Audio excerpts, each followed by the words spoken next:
Hey, gang.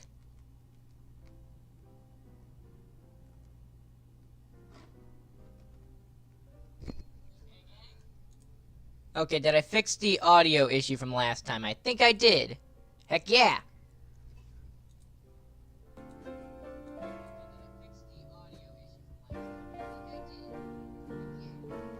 We are entering the SpongeBob age, baby. Is the music I chose in the back playing?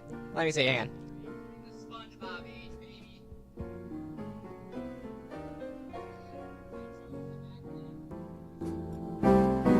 Let's try now.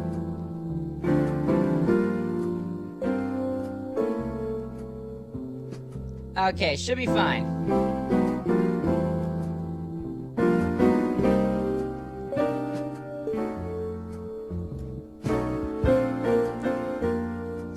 Tune in a bit. Here we go. That should be good. Alright. Ahem. Alright. So, welcome. Welcome, everybody.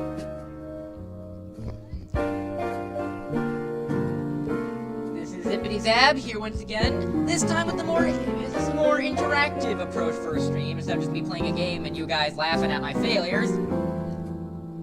Today we are going to be today we are going to be reading through bad creepypastas. We're going to be going through bad creepypastas and deciding what does, what doesn't work, my issues with them, gripes, and hopefully find new creepypastas I've never even heard of from you all. And so I figured, what better way to start than with Sonic.exe.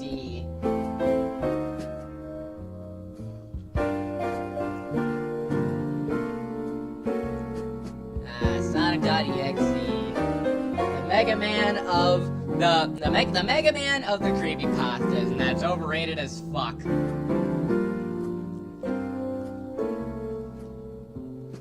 I guess classic Mega Man's a better play. Like, the other Mega Man games are great, but like classic Mega Man was like way too fucking hard, I feel, for anybody to get a grip on it. Oh, here, fix the music.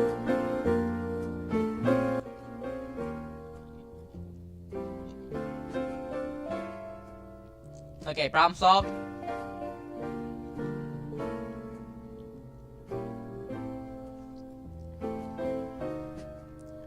There we go. Yeah, now. We are going to be reading through bad creepypastas, as mentioned. But also, we're going to have some... Behold! Hi, hey, real quick. I've got more soda than you can shake a stick at the moment. Also, I've fully grown out the beard for the ARG, so that's fun.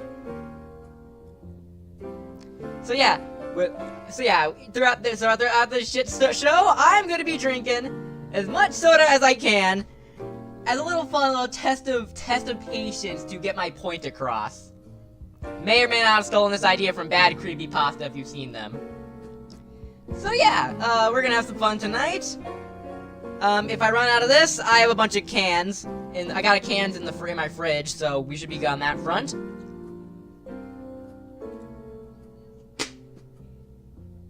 Of course, don't drink alcohol, that's terrible for you. Instead, I'm gonna be just making my blood pressure dangerously high. Not blood pressure, blood sugar. So yeah, we're gonna be going through this shit. I've got a Google Doc pulled up right there for notes.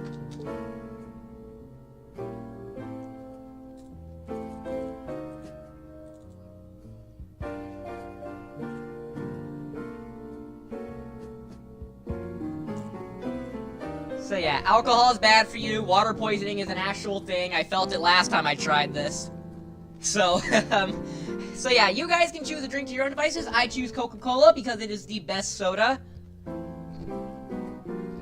And also just because I ordered fast food earlier and I thought, why the fuck not, this is not fun. So.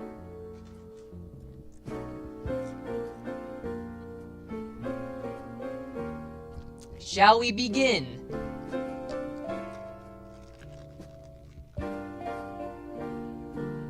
I'm gonna pretend I didn't hear that.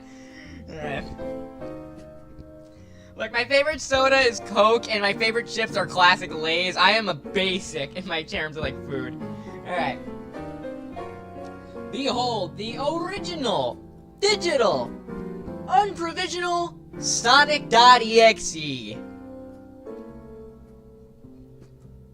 Ahem. I'm a total classic fuck. I already fucked them. I'm a total Sonic the Hedgehog fan, much like everybody else. Problem 1. Opening line is bullshit. Alright, so, first issue right here. Who the fuck starts a conversation like that? Fucking, I'm a total Sonic the Hedgehog fan, much like everyone else. He's missing a comma right here, and also, the fucking, like, hang on, let's just think about this for a second. Like, this is how he's opening the story. Just fucking, I'm a Sonic the Hedgehog fan. Really gets into you the mood that this isn't really much of a story, and more so this guy just wanted to make a spooky Sonic story.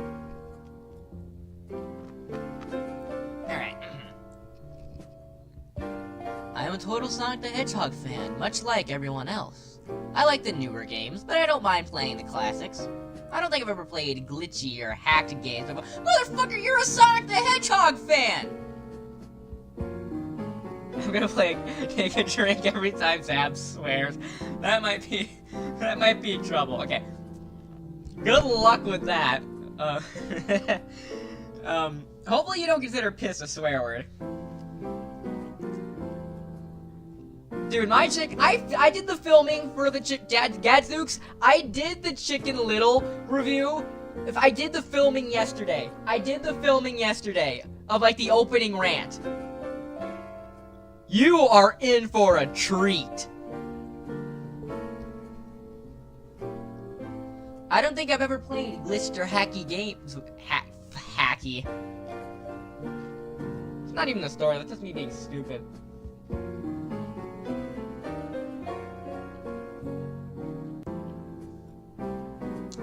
Ow. Shoot, nearly just choked on a nugget. Ow, fuck. Ah.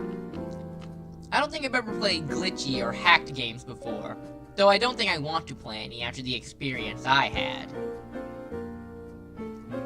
It started on a nice summer afternoon. I was playing Sonic Unleashed. I liked how you get to explore the towns in it.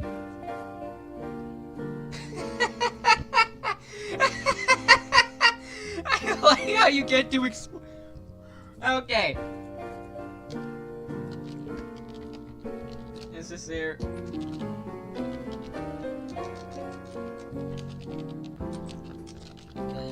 MCs look stupid. If I recall correctly, the main character's name is Tom. Tom just sounds like a total fucking dweeb. Until I noticed that, out of my peripheral vision, that the mailbox had arrived and put some... Fucking... God damn it, I cannot speak. Until I noticed, out of my peripheral vision,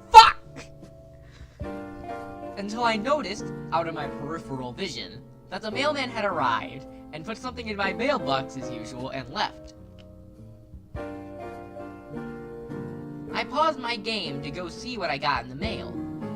The only thing in the mailbox was a CD case for computers and a note.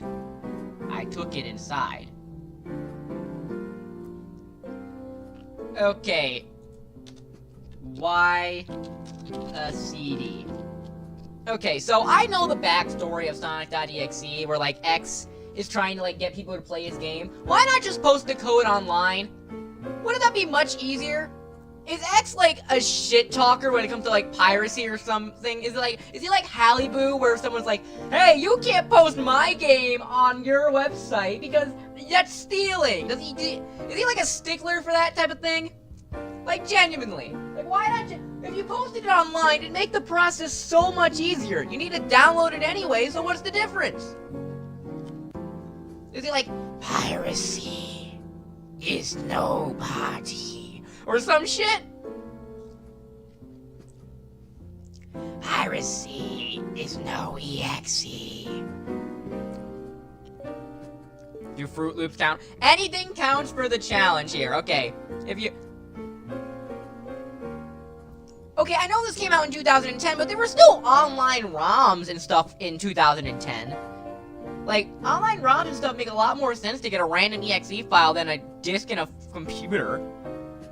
Even for 2010, this doesn't make any sense. Back then, mysterious codes online were more suspicious. Alright. Nowadays, everyone trusts this stuff on. That's fair.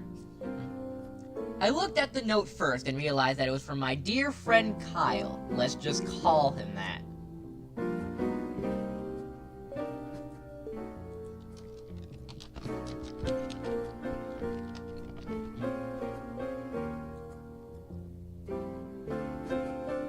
Whom I hadn't heard from in two... Okay, so...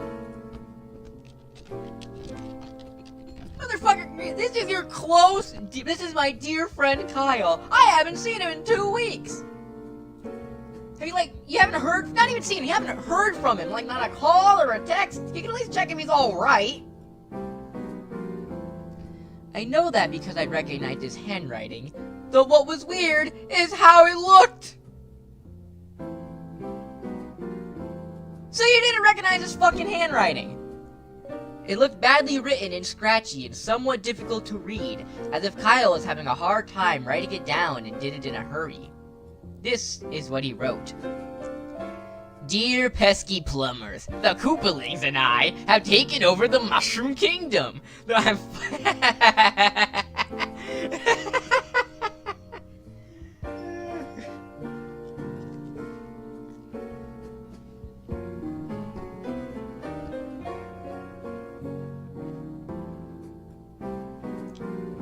Now, come on, that was funny. Come on. Alright. Okay, let's give a voice for Tom. Alright.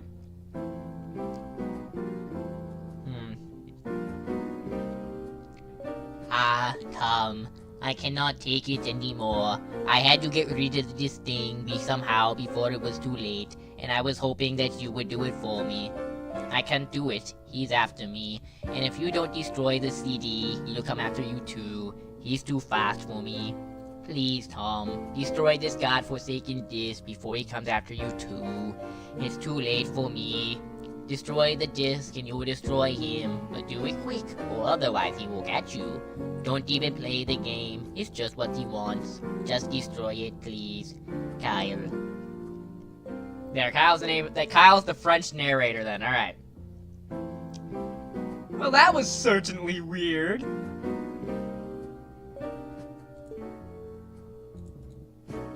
Okay, first of all, yeah, I was right, it was Tom.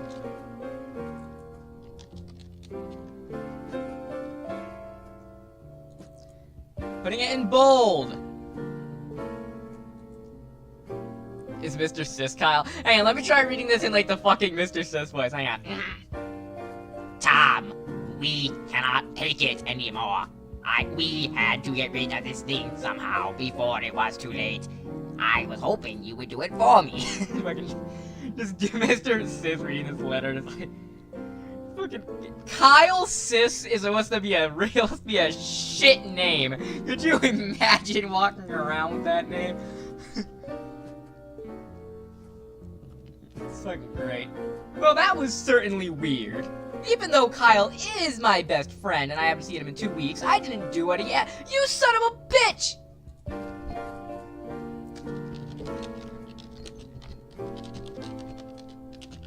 This whole story wouldn't have happened if Tom was a decent person. Look at it, like literally. This is your dear friend, you haven't heard from him in 2 weeks, and his only thing he says is, please destroy this disc before it's too late. Kyle wrote it in a hurry. He was having a hard time writing it down. Please destroy the disc. It's just a game, right? Right? Dude, Tom fumbled the goddamn bag. This guy had a chance to put it all to an end, and he fumbled like a motherfucker. This dude fumbled like he's in the fucking Super Bowl. Like, Jesus Christ.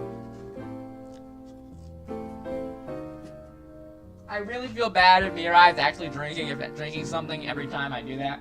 They're gonna get, like, water poisoning or some shit.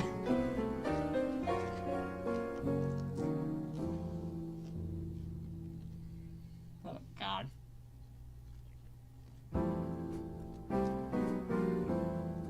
Alright. Considering the things we've learned about the writer and the story, I'm not surprised the protagonist is an asshole. I fumbled harder than I fumbled my crush in high school. I love this comic section. I love chat. You guys are fucking great. Well, that was certainly weird. It was rather odd. It was quite a coinky-dink. Rather peculiar, wouldn't you agree, Watson? Fuck off. Even though Tile is my best friend and I haven't seen him in 2 weeks, I didn't do what he asked me to. Because I'm a bad person.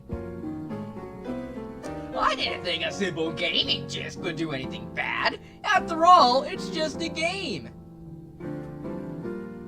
You know, the phrase "it's just a game" is a really weak mindset. Oh, boy, was I wrong.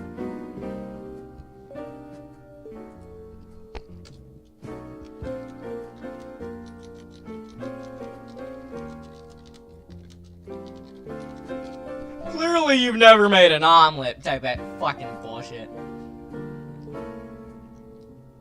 Anyway, I looked... Ah, fuck. Whew! I nearly just choked myself. Anyway, I looked at the disc and it looks like in any ordinary computer CDR disc. Except it had, hey! We got our first one! Let's fucking go!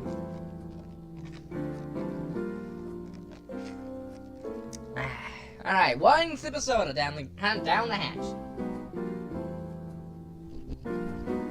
It had black marker written on it, labeled Sonic.exe. Whew. You scared yet?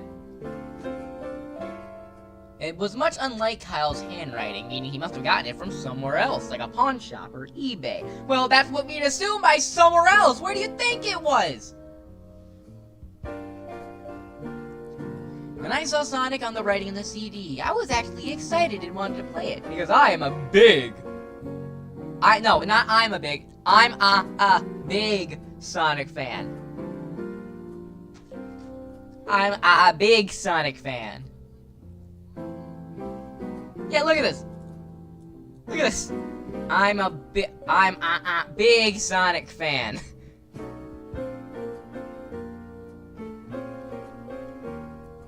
Boyfriend is a protagonist.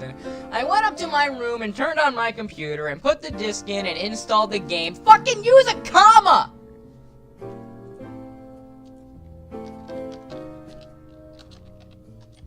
Writer can't write for shit.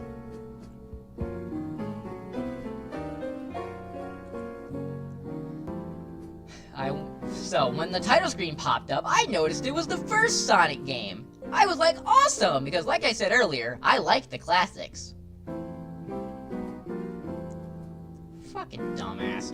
The first thing that I noticed that was out of place when I pressed start, there was a split second when I saw the title image turn into something much different. Something that I now consider horrifying. Before cutting to black, there's another one. I remember what the image looked like in that split second before the game cut to black. I got... Alright. Head. I can't fucking spell with one hand. The sky had darkened. The title emblem was rusted and ruined. Sega 1991 was now Sega 666. And the water had turned red. Like blood. Except it turned hyper-realist. Motherfucker.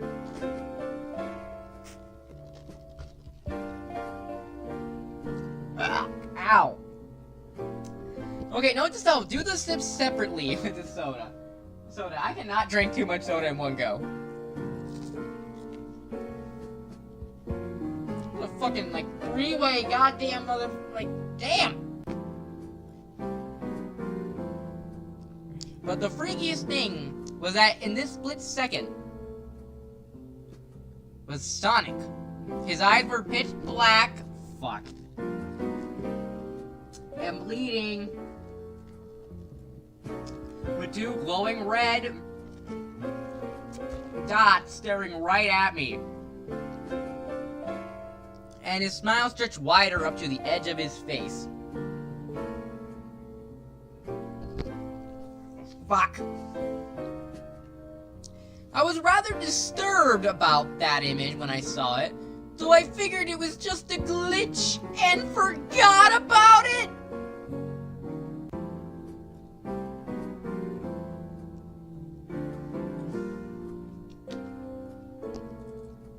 Underlined. Bold underlined.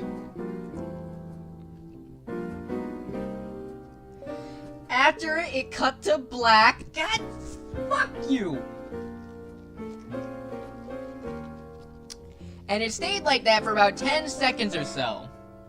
And then another weird thing happened. The save file select from Sonic the Hedgehog 3 popped up and I was like, WTF? What's this doing in the first Sonic game?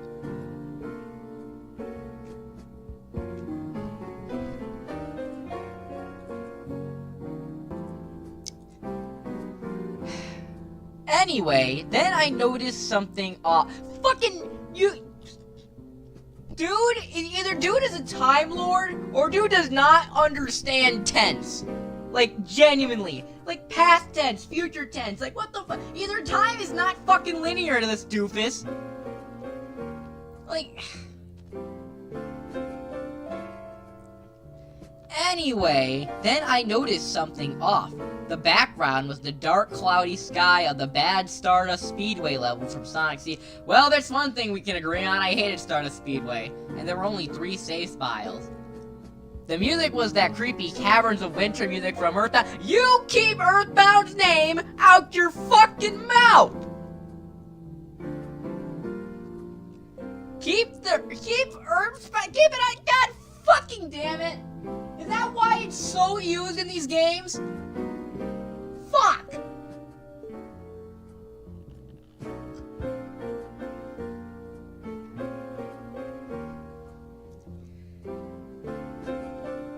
Since you said doofus earlier, read it in doofus' voice. Try. Ah, Perry the Platypus. You're just in time for my greatest invention. Behold, the Creepypasta-nator! You see, when I was a lad, I played a terrible Sonic game called Sonic the Hedgehog 1. I hated it so much. So now I've turned Sonic into a crappy story to scare every child in the tri-state area! What do you mean autistic kids like it? Good for them! I can't complain, I'm one of those kids. Anyways.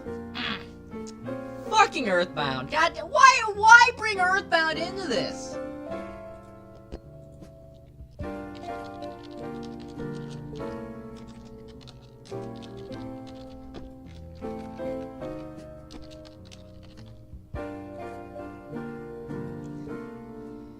Only it was extended and seemed to have been in reverse. Oh, fuck! It was in reverse? How the fuck did you tell that by earshot? The Caverns of Winter music in reverse? How would you possibly hear that?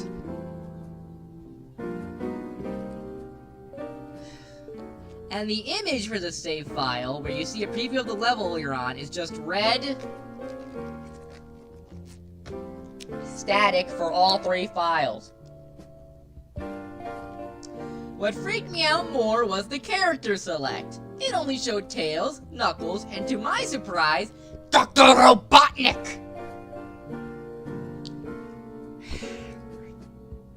Now I was sure something was up. I mean, how can you play as Robotnik in a classic Sonic game for crying out loud? Then that's when I realized it wasn't a glitchy game. It was a hacked game.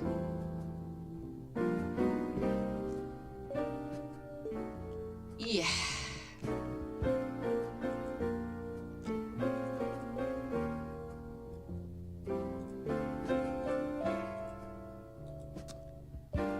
Yeah, it definitely looked hacked. It was really creepy. But as a smart gamer, I wasn't scared. Or at least I tried not to be. I told myself, it was just a hacked game. There's nothing wrong with it. Anyway, shaking off the creeped out feeling, which... Fuck! I picked file 1 and chose Tails, and when I selected, I got... What the fuck is this lang syntax? The fuck? Anyways, shaking off the creeped out feeling, I picked file 1 and chose Tails, and when I selected and got started. What the fuck? Dude writes like I am mean, for fuck's sake. Jesus Christ. The game froze for about 5 seconds, and I heard a creepy pixelated laugh that sounded an awful lot like that Kefka guy from Final Fantasy before cutting to black.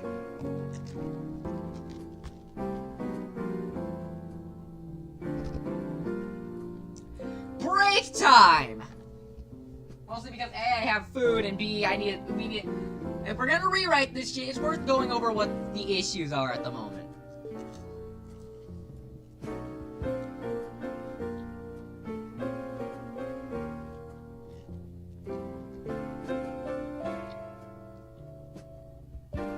Alright. So our main issue with this is our main character is inherently uninteresting.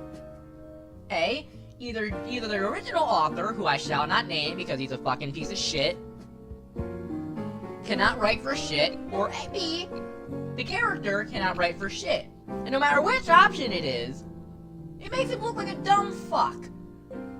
With everything we're given about this guy, he's like, I'm a smart gamer. I love Sonic the Hedgehog. I like running around in little towns.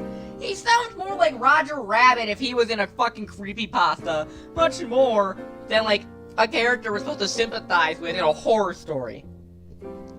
And I'd rather watch Roger Rabbit in a horror story, to be honest, because at least he'd be funny and interesting to watch.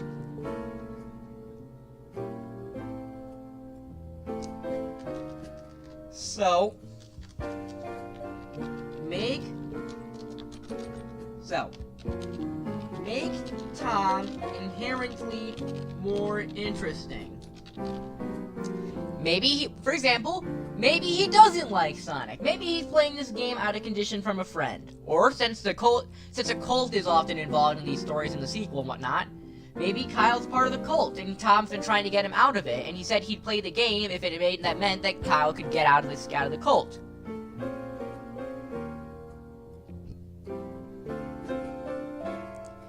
A reminder that he said Robotic was never playable in a classic Sonic game, as Sonic Drift exists, and Sonic R, and it was playable in Sonic the Fighter. Motherfucker, this guy's an idiot. Anyways. Alright, 2, stop the name drops, references, and asides. We are here to see a story.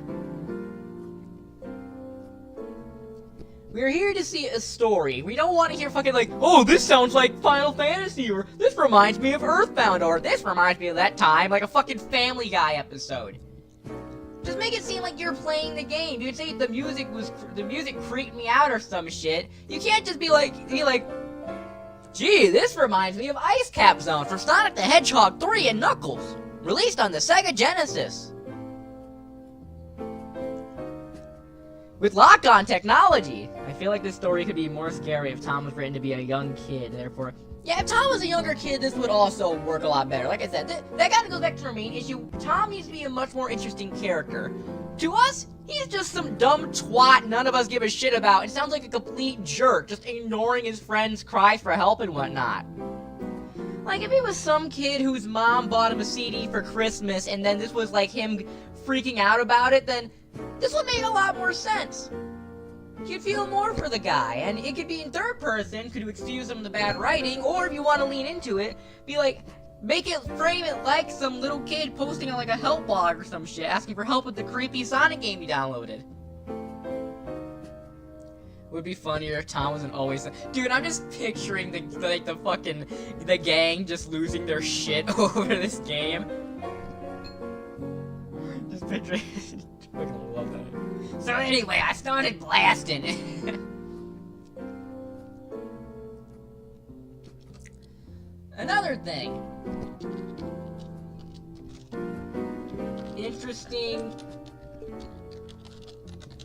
word choice. This is something I feel like people don't bring up a lot. We can't just have him just say like, oh, it turned to black, and then his eyes were red, and then his eyes were black, and then the screen cut to black, and then the sky was red. Like, wouldn't it be more interesting if he's like saying like, the screen cut to black again before opening on a hollow reddish sky tinted like blood or some shit. That's much more interesting than just the sky was red with black and had hyper-realistic eyes. Zab's sprite just looks like Ness from Earth. I wonder why that is.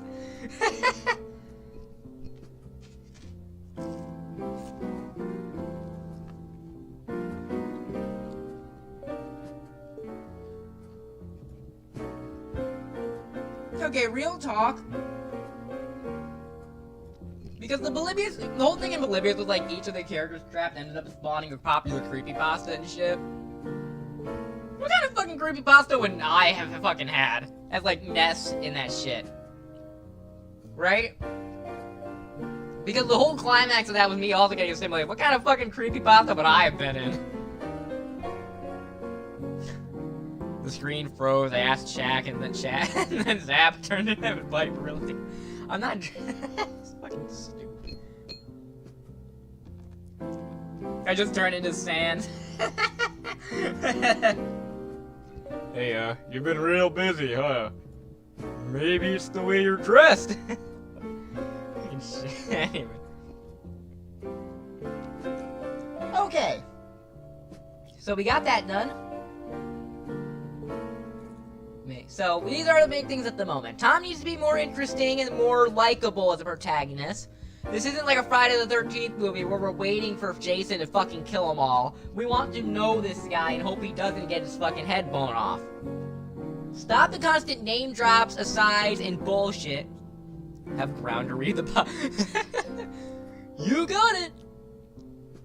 The screen stayed black for about 10 seconds and more, and then it showed the typical level title thing. Except the simplistic shades are different shades of red and the heck. Fuck it. I can't do Grinder's voice for too long. I'm gonna crack up. The screen faded in the level title. Red is revealing tails. Oh, God. How the fuck did they do that for Scratch? Jesus Christ, that hurt my throat.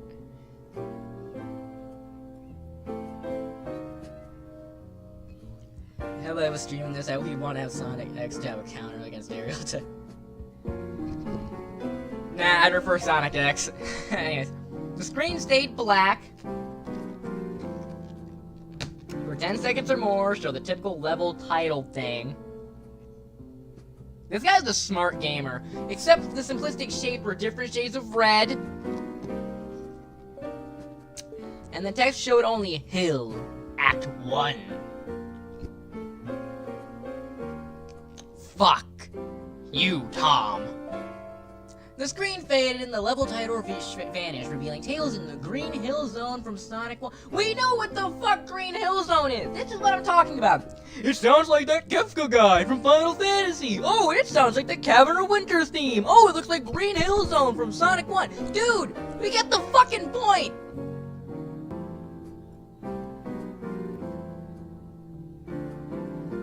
So yeah. The music was different, though. It sounded like a peaceful melody in reverse.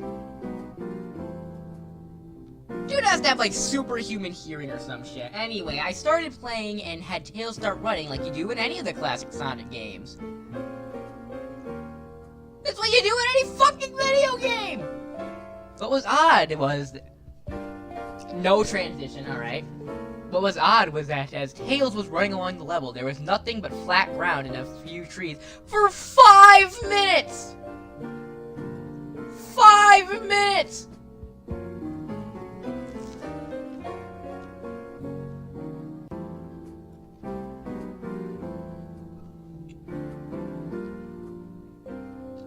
this motherfucker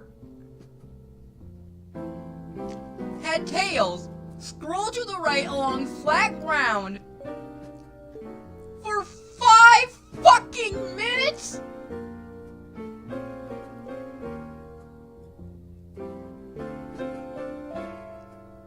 He didn't even turn fucking left! He just kept going for 5 goddamn minutes!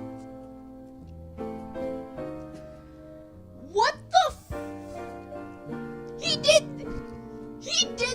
You're telling me he did this shit for 5 minutes and didn't think once, this game fucking sucks, I'm turning it off!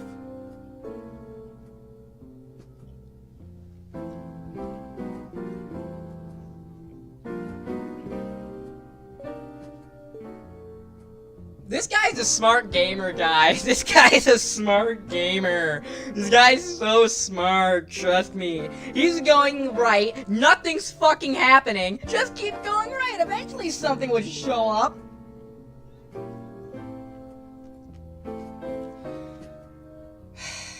I suddenly saw something, and I stopped to see what it was. It was one of the dead animals lying dead on the ground, bleeding. That was when the music started to slow down. Man, fuck off. Tails had a shocked and saddened look on his face that I never saw him have before. So I had him move along, and he kept that worried look on his face.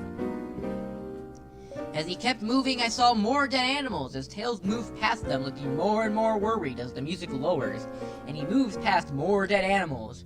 I was shocked to see how they all died. They looked like someone killed them in rather gruesome ways. Use a period, motherfucker! A squirrel was hanged on a tree with what appeared to be his entrails hanging out. A bunny had all 4 of his limbs torn off. A duck had his eyes gouged and his throat... Hang on. Okay, so the other ones I can see. How the hell can you see a duck having his throat slit in a 16-bit game? Those eyes are fucking tiny as fuck.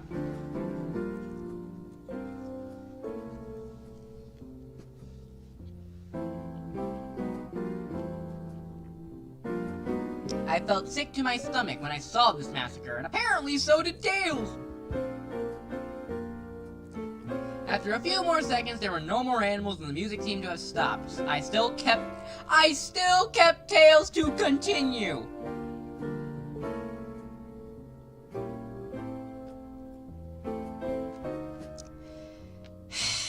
This guy's a smart gamer, you guys. Every 60 seconds, a minute passed. After a minute passed, after the music stopped, Tails... So, let me get this straight. This guy went right for 5 minutes, spent like another minute gawking at a bunch of dead animals, and then spent another minute keep running up a hill to make a deal with God.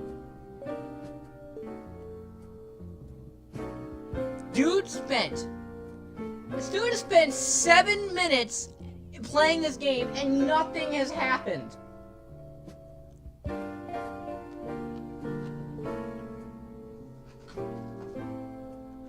Dude, I think we have a contender for the dumbest horror protagonist. Like, genuinely. Holy shit.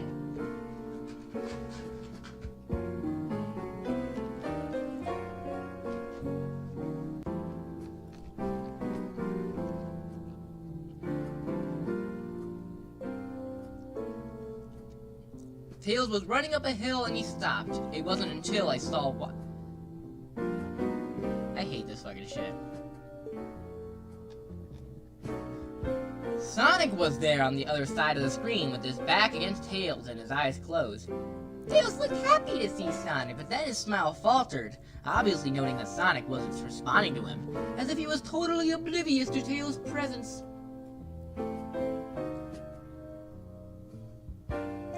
Tails walked slowly towards Sonic, and I noticed I wasn't even moving my keyboard to make him move. This had to be a cutscene! I hate this so much. Suddenly, I began to have a growing feel of dread.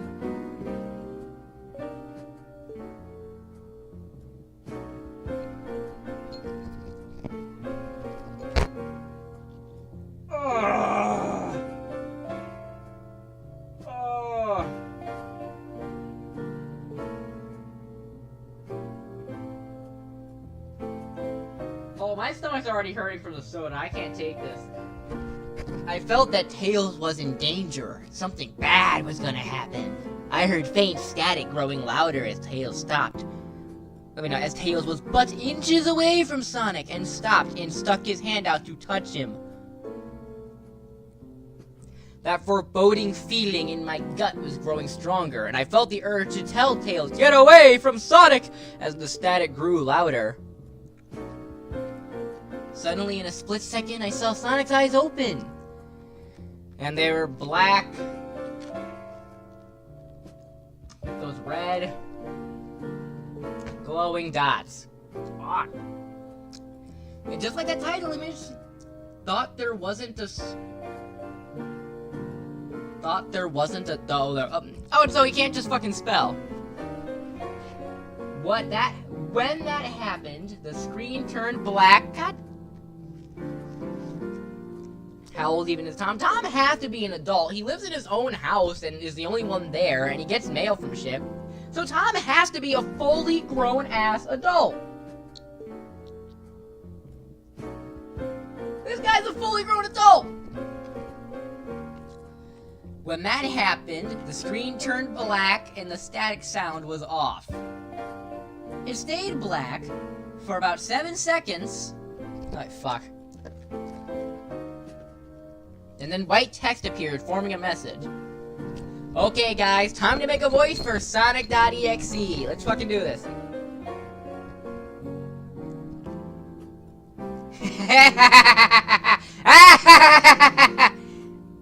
Hello, do you want to play with me?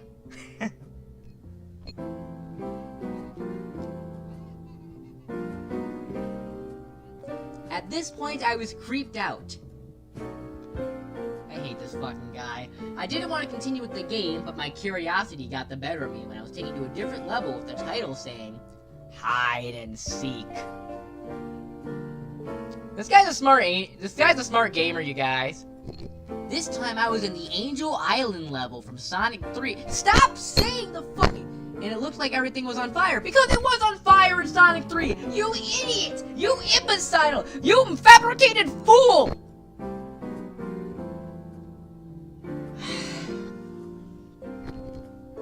Tails looked as though he was scared out of his wits this time. He actually looked at me and made frantic gestures to me as if he wanted to get out of the area he was in as fast as possible. I was starting to get freaked out by this. I mean, Tails was breaking the fourth wall, trying to get me to get him out of there. This is why Eddie Brock bullies people. Zab, looks like your house is on fire. So I pressed down on the arrow key as hard as I could. Bro, this guy must have been like slamming his fist down on the fucking right key.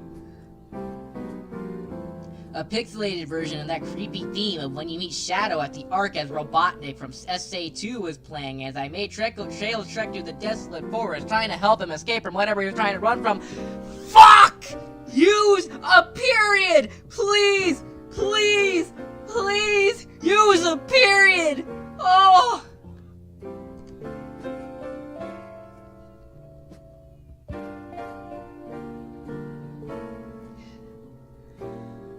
Suddenly I heard that creepy laugh again. That awful Kefka laugh. I love how he name drops Kefka again. This shit. God fucking damn it.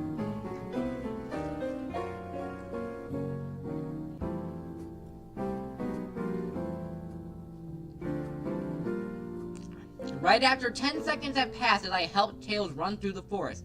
And then started seeing flashes of Sonic popping up everywhere with those red and black eyes. The music changed to that suspenseful drowning jingle as I see Sonic behind Tails slowly gaining up on him. Flying! Sonic wasn't running, he was flying! He's flying, he's flying, he's really, really flying.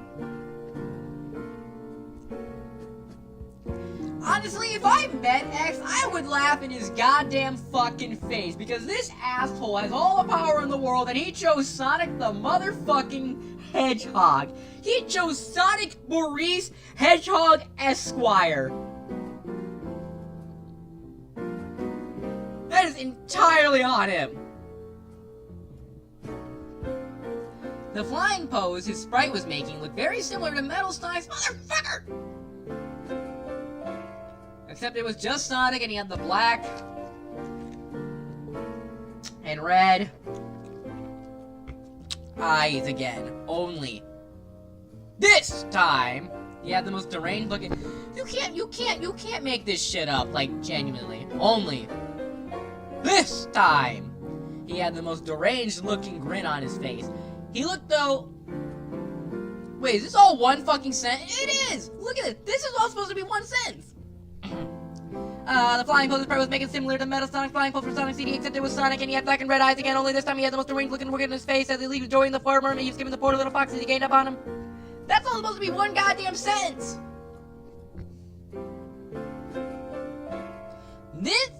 Suddenly, when Tails tripped, another cutscene, motherfucker, Tails, dude! This guy fucking sucks! You know in Sonic you can jump? Tails can fucking fly too! The music stopped and Sonic vanished. Tails laid there and started crying for 15 seconds. Is he timing this shit? Does he have like a stopwatch out? Does he just like, oh shit, Tails fell over, get the stopwatch! 15 seconds, let's fucking go! The scene was rather upsetting to watch, and I kinda teared up myself.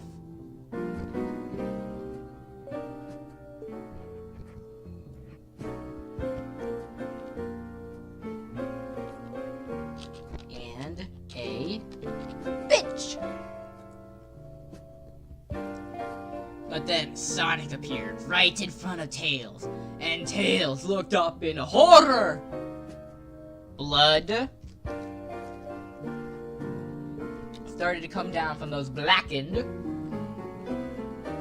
eyes of Sonic's as the grin slowly grew from his face as he looked down at the horrified fox.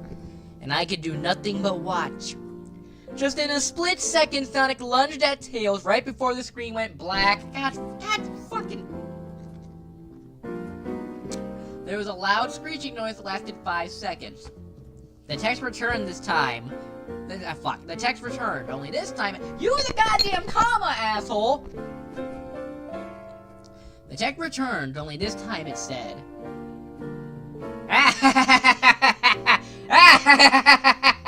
You're too slow! You wanna try again?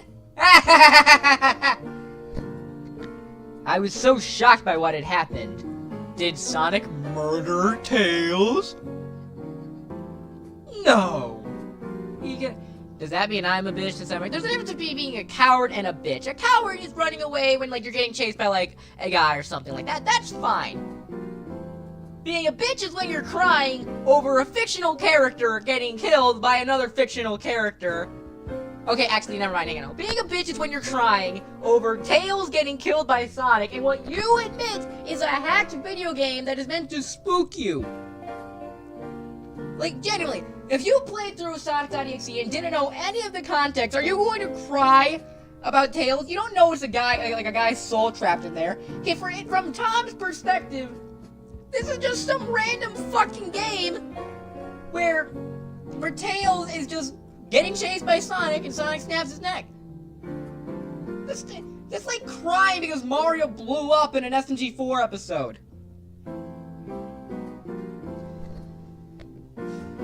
No, he couldn't have. He and Tails are supposed to be best friends. Why would Sonic do that to him? I fucking hate this guy. I hate this guy so fucking much. Okay, I shook the shock off as I was brought back to the character select. And the save file that had Tails was different. Tails was no longer in the box but in the TV screen, flickering with that red static. Tails' expression scared me. His eyes were black and bleeding. His orange fur had gone black. And he had an expression of anguish on his face. Trying to win. This is all one sentence. This whole thing is supposed to be like one run-on fucking sentence. Knock, knock, it's Knuckles. The laugh came again as the screen cut to black. Again. Again! Bro writes like he's the fucking Winter Soldier. And stayed there for another 10 seconds. He's pulling the stopwatch out again. And this time the level said, "You can't run, kids!" I was really freaked out by now. I couldn't tell if it was a glitch or a hack. Or some kind of sick, twisted joke. Or anything really. What the fuck is he on about? Like, genuinely, the fuck? What the hell's my pet snail doing? Still, he's just bobbing up and down. Oh, that's cute. Anyways. Why is Bill's voice extremely fitting for X? I don't fucking know. I mean, that'd be a fun animatic. Anyways. The next level looked much I hate this guy's writing so much. The next level looked much different. It had the ground of Scrap Brain Zone from Sonic the Hedgehog 1, but the sky background looked like the main menu. The dark red is cloudy sky, but the music creeped me out the most. It sounded like Guy gets his theme right after you beat Pokey, son of a bitch! Keep Earthbound's name out your fucking mouth! That is one of the greatest masterpieces in video game history, and you're just like, oh, well, in my Sonic magnum opus, we are going to have Gyga's theme randomly in a fucking Sonic game! Just stop the goddamn name dropping! And then it sounded like Delfino Plaza coming in, and X pulled out a fucking saxophone and just like steel drums and started playing the fucking theme!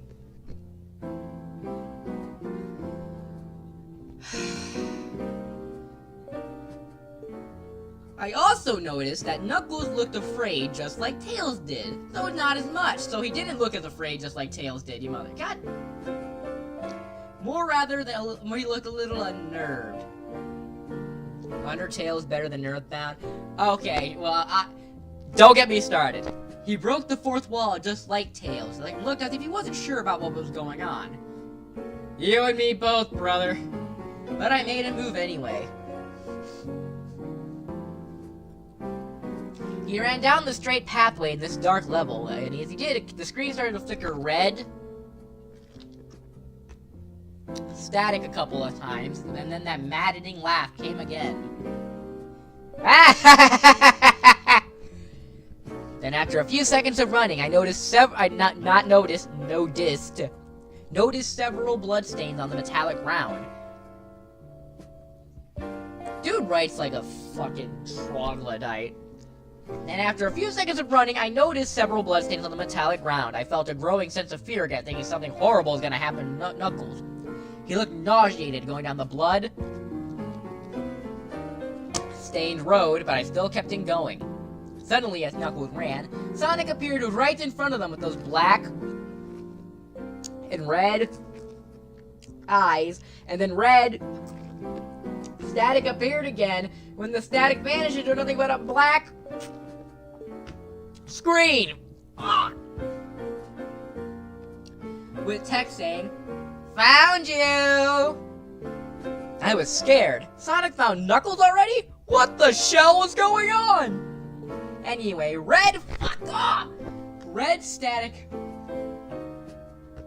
came again, and then I was back to level. Sonic looked like he was panicking. And Knuckles looked like he was panicking, and Sonic was nowhere to be found. And now the high-pitched squealing from Silent Hills 1. God fucking... Why is Silent Hill now a part of this? Chris, I need to do the red and black sections. It's for the bit. For the bit. I am not a bitch. I beat all these basics live on stream. I am not a bitch. Dude, there must be so much out of context shit from this stream. Was this some kind of boss battle with Sonic? I hope to God it wasn't, honestly. This is a smart gamer, you guys. Suddenly, Sonic appeared right behind Knuckles in what appeared to be pixelated black smoke. And remember, where there's smoke, they pinch back. Pinch, pinch, pinch, pinch. But Sonic, I made Knuckles turn and then punch Sonic. But you can't punch people in a classic Sonic game. Alright, here. Doesn't know what the flying fuck they're talking about.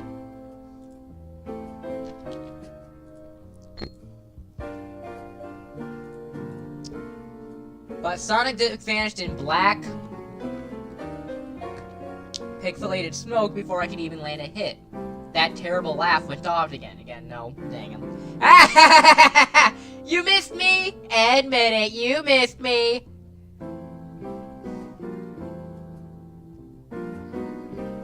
Knuckles was panicking even more, and even I felt like I was going crazy. Sonic was practically playing with us, playing a twisted little mind game with me and Knuckles. You threw 2 goddamn punches! You threw 2 punches! Another cutscene played as Knuckles fell, knuckled. Who the fuck?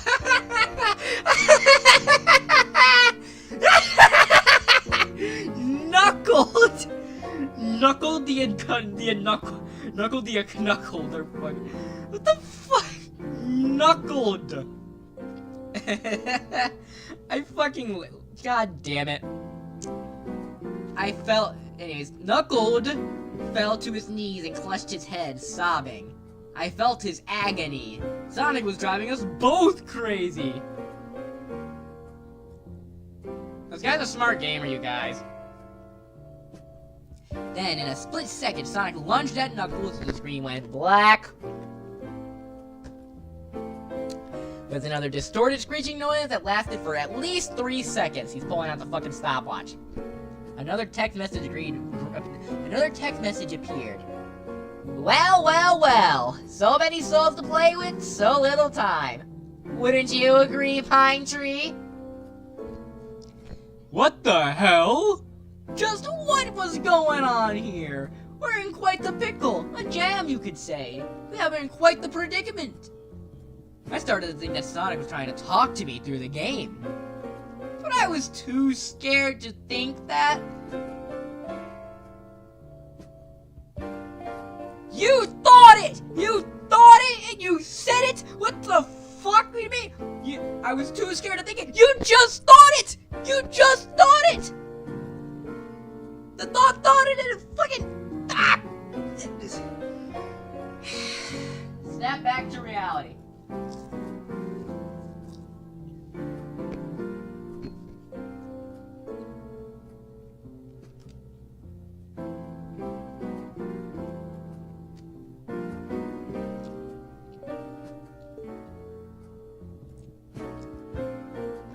I was brought back to the main menu, and this time, the second file box had Knuckles in the TV screen. His red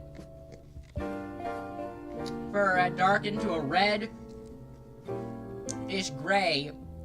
You know, purple's a scary color. Yellow is a scary color. Blue can be scary.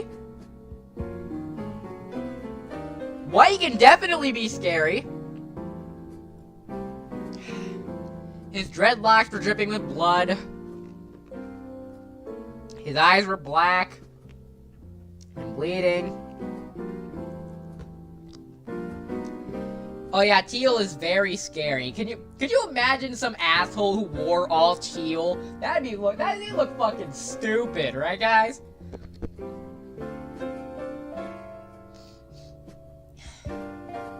I began to think that those are the actual characters trapped in the TV screens on the save files, but I couldn't believe it. I didn't want to believe it. I fucking hate this guy. So I shut off the game and took a break. I took a nap. Wish I hadn't. Because then I began to have the most disturbing nightmare. I was in a pitch black and oh my god, this is all one sentence. I was in pitch black darkness, though I was under the light given off by a lamp that hung high above my head. I could hear the cries of Tuckles and Tails nearby. They were saying stuff like, "Help us! Why did you give us to him? Run away before he gets you too!" Their cries died out as I heard Sonic laugh. That laugh. It sounded a lot like the distorted Kefka laugh. You're a lot of fun to play with, kid. Just like your old friend Kyle. Though he didn't last too long. Won't be long now until you join him and all my other friends. I saw him walking towards me, flickering in and out in several directions. You can't run, kid. You're in my world now. Just like the others, and when you are... Then he grabbed me and I saw his bleeding, black, and red-eyed, grinning face. And I woke up with a fright. Ugh. After a couple of hours, I decided to continue playing the game. I don't know why, but I had to know. I had to figure out why this was happening. No, the fuck you didn't!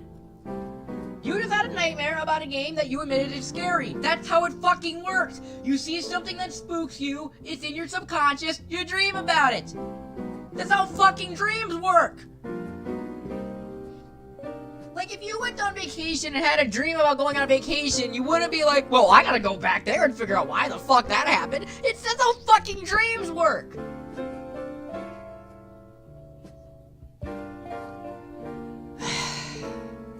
So I turned on the computer, turned on the game, and selected Robotnik left. And next. This guy's syntax is fucking atrocious. I thought it was wacky playing as Robotnik. Tails and Knuckles all died gruesomely, but it was wacky. You could say it was odd, peculiar, a bit ill-fitting, or something like that, but no, wacky. But anyway, the level title appeared again. This time it said ... which I found really freaky. Ooh, ellipses. Ooh, English class. Ah!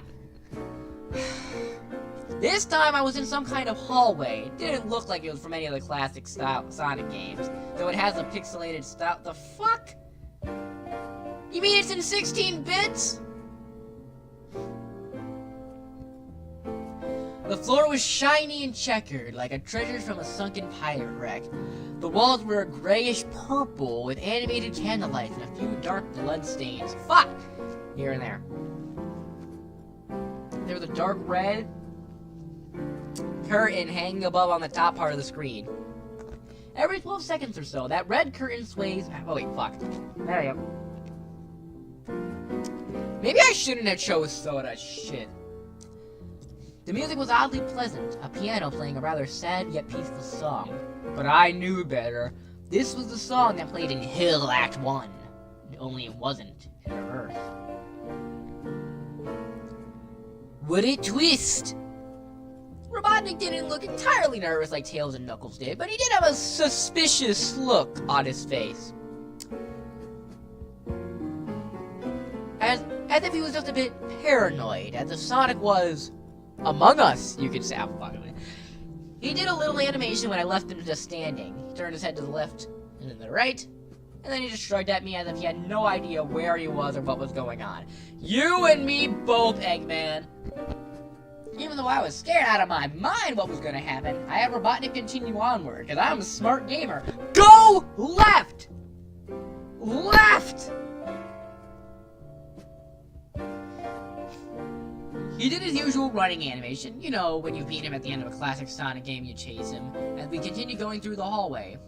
Then I stopped, not stopped, stop, at a long flight of stairs leading downward. Now I was nervous. Even Robotnik seemed unsure of himself.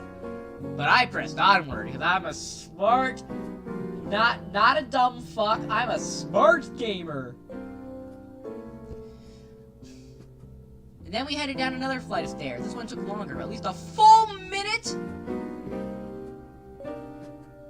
This mother motherfucker, does he have any hobbies? Genuinely, what does Tom do with his spare time, do you think? Do you think he goes out on the town? Do you think he, like, goes for strolls? Does he have, like, a pet or some shit? Does he have anything to do?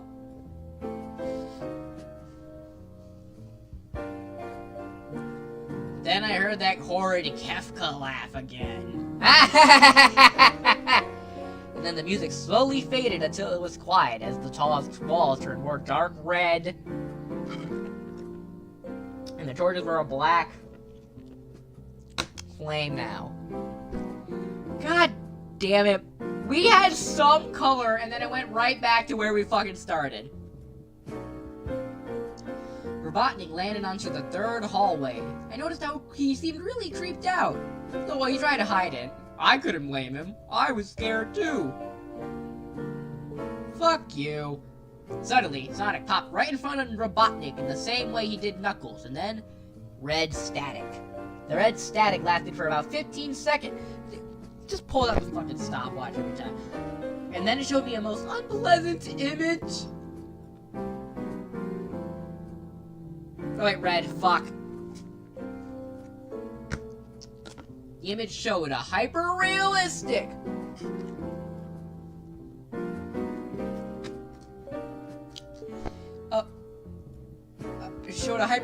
of Sonic. I'm not even gonna get into how shit that is. Standing in the darkness where you can only see his face while his head and torso faded into black. And when I say hyper-realistic, I mean he looks so real you can see the lines in his blue fur, as if you can actually feel the fur if you touch the screen. His face. Oh god, he had the most horrifying smile I have ever seen. And that's saying something considering I saw that image at the start of the game. Motherfucker, are we talking the same image here? This fucking smile? It's drawn in MS Paint. What the fuck are you on about?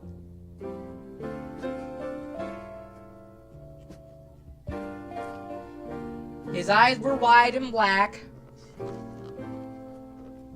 Once again crying blood. Which also looked hyper-realistic.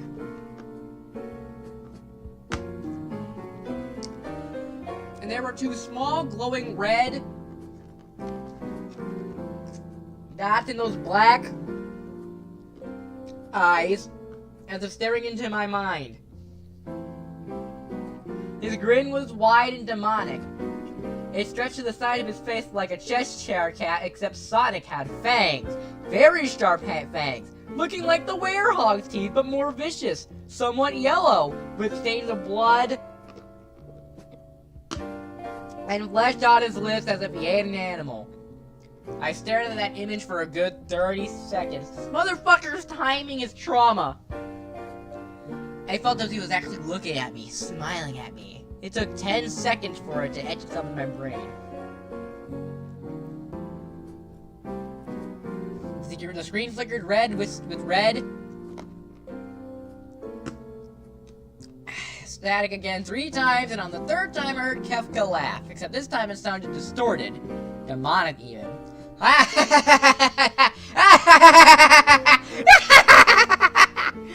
I went back to the image again, except this time there was text. And it was the most horrifying thing I'd looked at since I'd had this game. I am an all-seeing God! And that's when it was when I read that message when I was looking at Sonic and it hit me. I realized right there and then, Sonic was a monster. Pure evil, sadistic, all-powerful, nightmarish, demented. JFK blown away, what else do I have to say? And all of his victims, including Tails, Knuckles, Robotnik, and probably Kyle, are just his toys, and the game's a gateway into his chaotic, nightmarish world and the very hell his victims are trapped in. How the fuck did he get that from one image? Suddenly, in an actual split second, I screamed as Sonic lunged at the screen, screeching loudly with his mouth wide open at an unnatural length, revealing nothing but a spiraling abyss of pure darkness. At least it's not pitch black.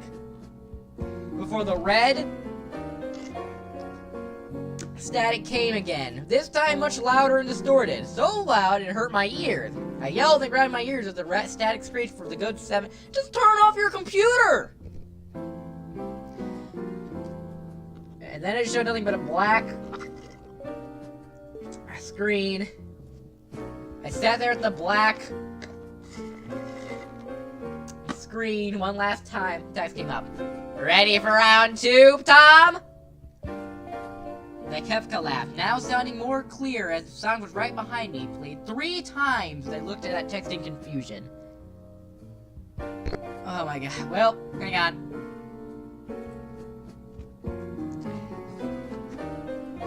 Soda's empty. I got to the complete bottom of this thing before the first fucking story even ended. I got a large!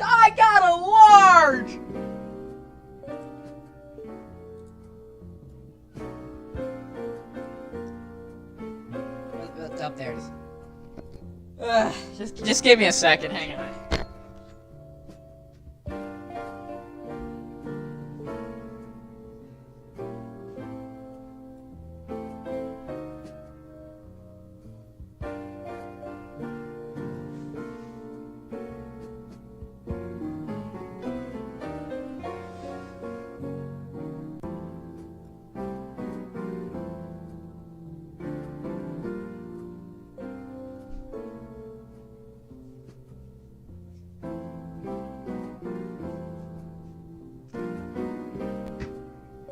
Okay, I'm back with more soda. Shit. Ow, my back. Hang on. I got a can. Because we can't even finish the first fucking story without getting through it in a large soda. It's because Sonic.exe is such a piece of shit. Ugh.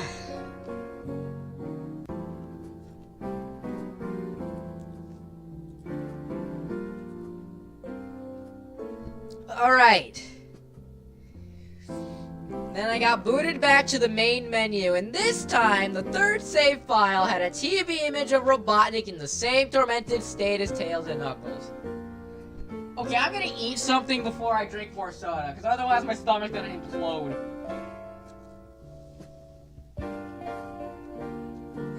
I fucking hate this story.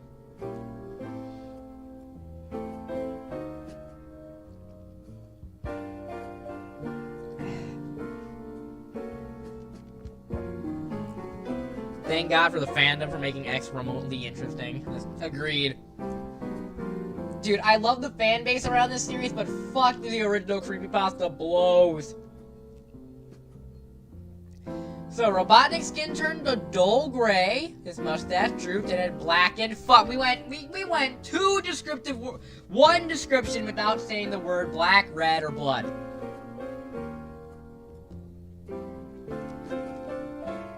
His glasses broke, and blood is coming from them, and he had a mere dead-like expression on his face.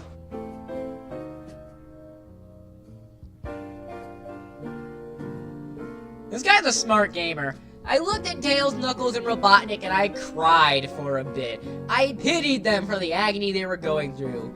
Forever trapped within the game, forever tormented by that horrid hedgehog. It always will be. Dude, this story was like a propaganda piece for the Eggman Empire or some shit. There's no fucking way. There's no goddamn way. You can't make this shit up.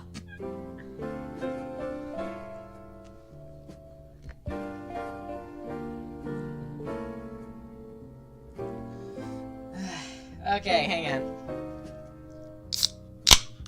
I don't know what they call the mic. It's me opening the can. Okay, so I missed, blackened, blood. Okay.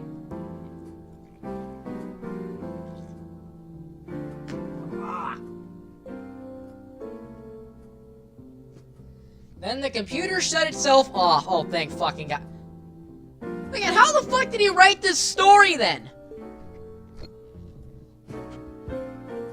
Yeah, this is Tom posting shit. How the fuck did he write this and post this if his computer wouldn't turn back on? Did X just let him buy another PC for this shit? Also, yeah, Tom doesn't know that the characters have people's souls in them. We only find that out through extra material and from the sequel. Meaning Tom's just crying because he saw Eggman get his ass kicked off screen. Everyone got their ass kicked off screen. They didn't even see it.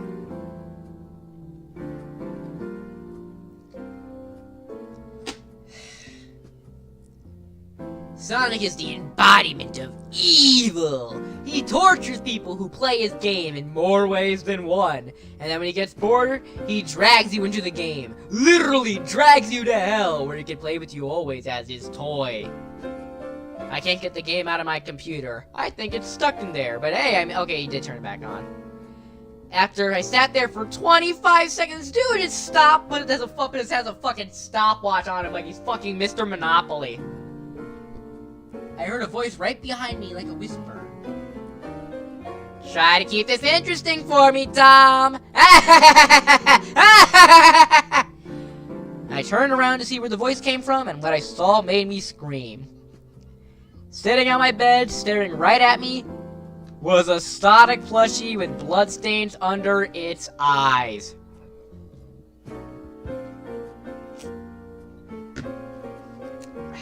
God damn. So what did we learn from this, everybody? What did we learn?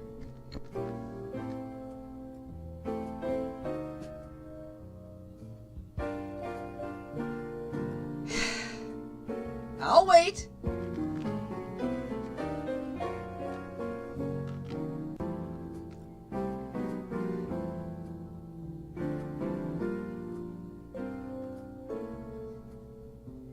You want to know what I learned?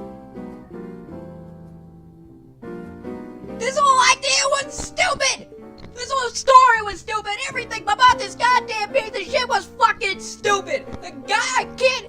This fucking... Holy shit, Squidward!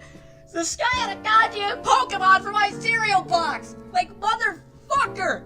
How? How did people... Oh my... Ugh. Hang on, I gotta piss from all the soda I took. Just give me like a minute.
I'm back.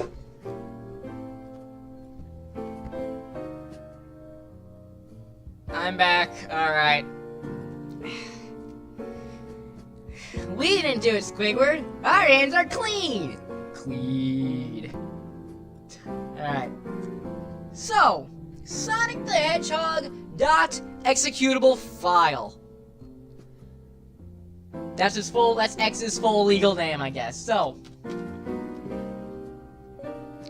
Mr. Zab, I made a thing. Yeah, I saw you writing joke creepypastas in the chat. Okay.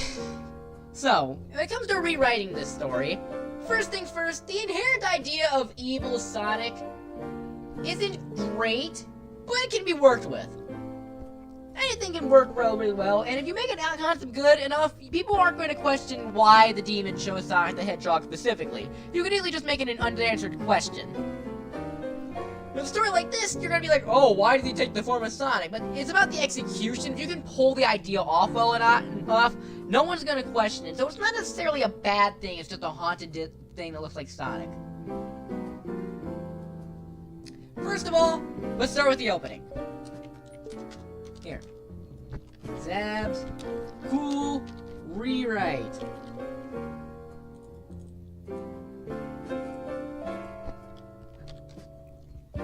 First things first.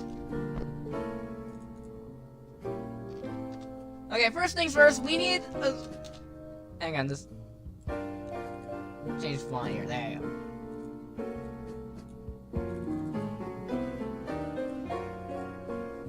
Alright, so we need a theme here, alright? Theme, we need...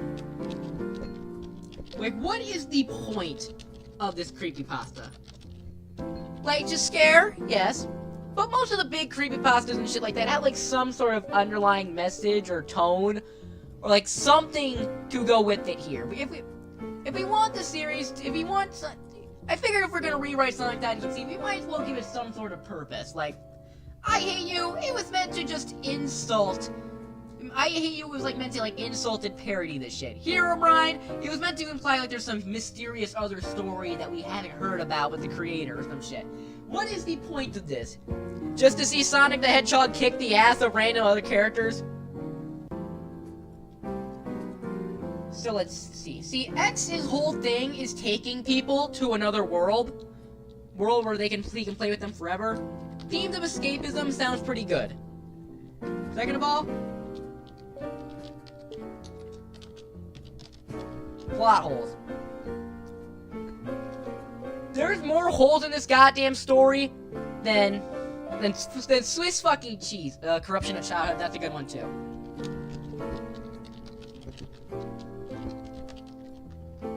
Okay, first of all, Kyle as a whole is a fucking plot hole. What the fuck was his deal? Where did he get this shit from? How did he get involved? Is he fucking dead? Well, how did he send the disc? Was it an impersonator?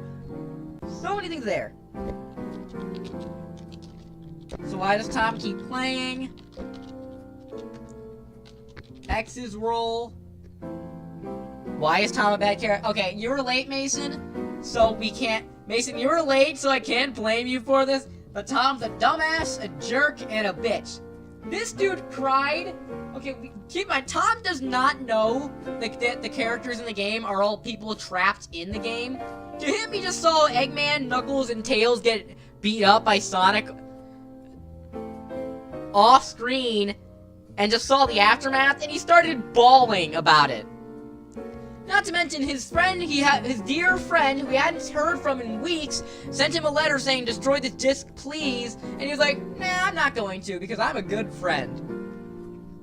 So, yeah, I don't blame you for not knowing, because like you said, you were late. But goddamn, Tom is a, whoa. Okay, so. Alright, Tom himself is another story.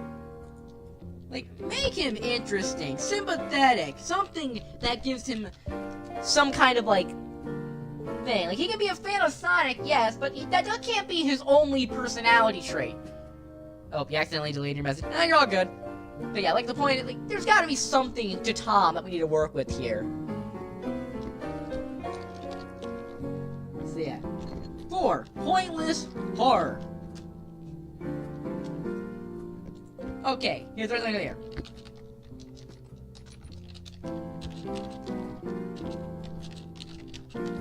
This is something important I feel like people miss all the time. Give Tom a tumor. Okay, so what does the gore add to the story is an important thing. Everyone likes a good gory slasher flick and stuff like that, but a lot of the time that's like the draw and shit. What does the gore add to the story of Sonic.exe? Genuinely. There's nothing. It's just dark, pointless violence for the sake of being violent. And finally, this is a given, but for Fred fuck's sake, a period once in a while would be fucking nice. Hey, this too bad Knuckled got murdered by Sonic, because I am a huge Sonic fan.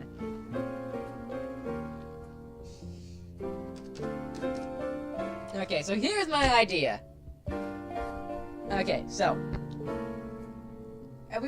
here's an idea to try and resolve all of this, alright? So, here, alright, I don't know, I'm not gonna type it out because I doubt you guys just want me to just go, I'm a human or shit on here. So, I'm just gonna explain it out right here. Okay, so. So here's my opinion of what a Sonic.exe rewrite would be like. So yeah, Tom and Kyle were close friends growing up. The two were mutual fans of the Sonic the Hedgehog franchise during its heyday in the 90s. Now they were adults in the early 2010s. They don't see each other often, but they still are relatively good friends. Then out of nowhere, Kyle dies. No apparent reason, he just falls flat dead. This absolutely crushes Tom. He doesn't really get to do much. He doesn't have much to his name, and he's not exactly happy that the one thing that really connected him back and reminded him of his youth kinda just up and died for nobody's business.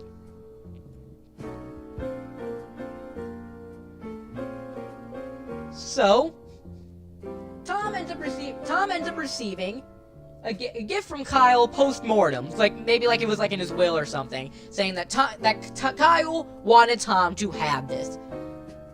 And that's the game. So yeah, Kyle, for sure dead, serves as a motivation.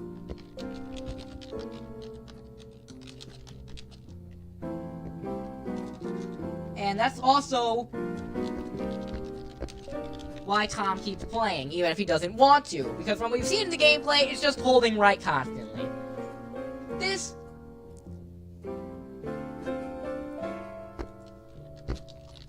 So this explains that, right?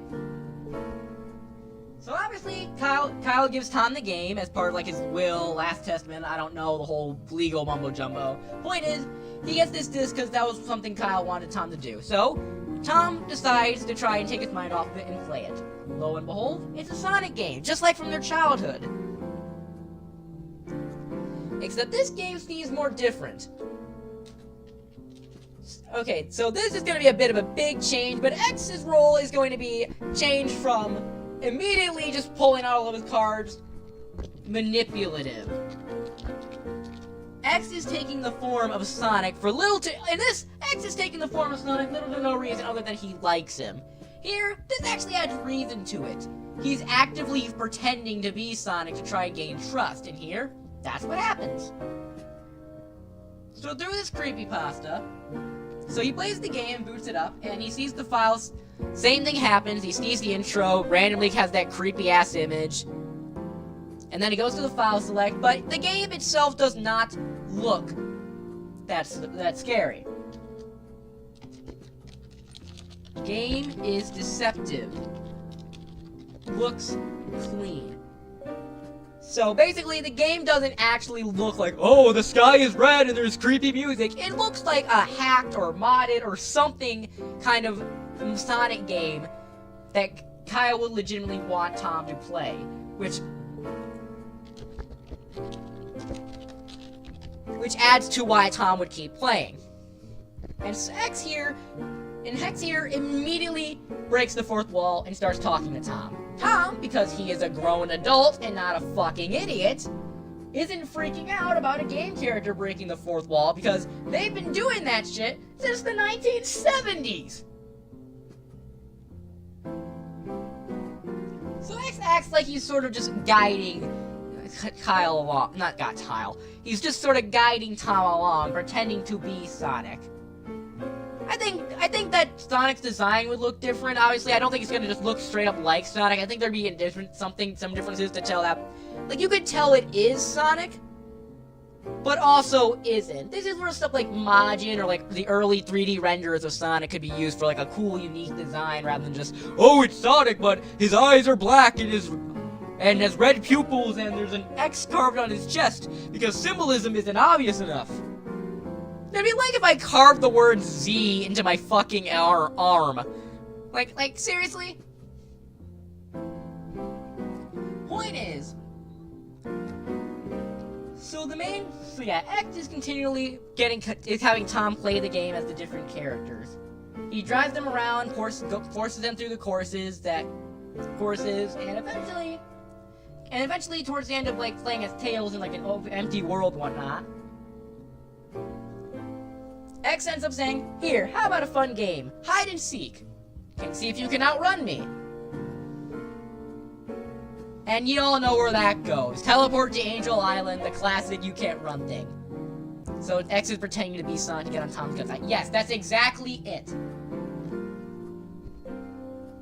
So it looks like we don't actually see what happens to Tails. We just see, X gets him, and he's like, that was fun. You want to try again?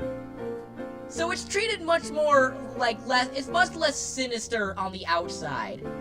It seems like a more like some sort of like fun, like I wouldn't say educational, but like hand-holding style game that Kyle continues playing because Tom keeps playing because that's what Kyle would want. So obviously the usual events of the story unfold, and the big reveal is that this whole thing is a metaphor for escapism.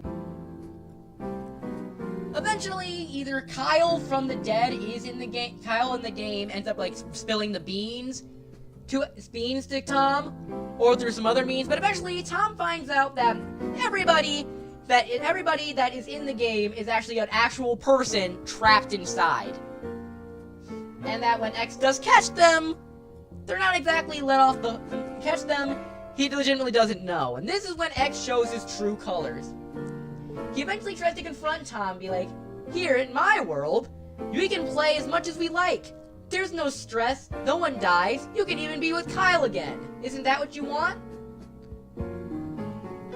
It's themes about corruption of childhood, escapism. The idea is that it's literally escapism, a perfect fantasy world where you can play as a Sonic character, your favorite characters, with your friends that you love, all for eternity. Twisted into, obviously, X's hellish domainscape that nobody fucking likes. So, as for the ending, maybe it's like a bittersweet ending where maybe Tom decides to break the disc or whatnot, maybe X does get him. Regardless of what the ending is, that's my general idea for a rewrite here. Make it like make it thematic about escapism, essentially. So X is intentionally being deceptive, intentionally using Sonic and his previous love for this franchise. And it actually means something. Sonic was something Kyle and Tom played when they were kids. Now that they're adults, Tom wants to go back to it, but his childhood's corrupted. He wants to go back to a time when he could. Escapism themes. It feels much more coherent as a narrative, you know? You feel sympathy for Tom because this is his last... This was literally, like... His best friend for ages just died, and the last thing he wants him to play is this game. So of course it fucking sucks. But he'll still do it. What if Tom always hated Sonic in this scenario? If he hated Sonic, that could possibly even be better, actually. Because be like, there'd probably be some like, I always hated you line or some shit.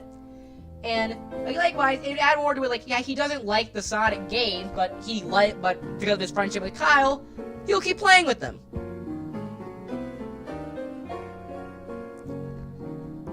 That's essentially an idea I think would work much better for a storyline. So yeah. Let me just write this down for the good of the order here. Yeah. Home.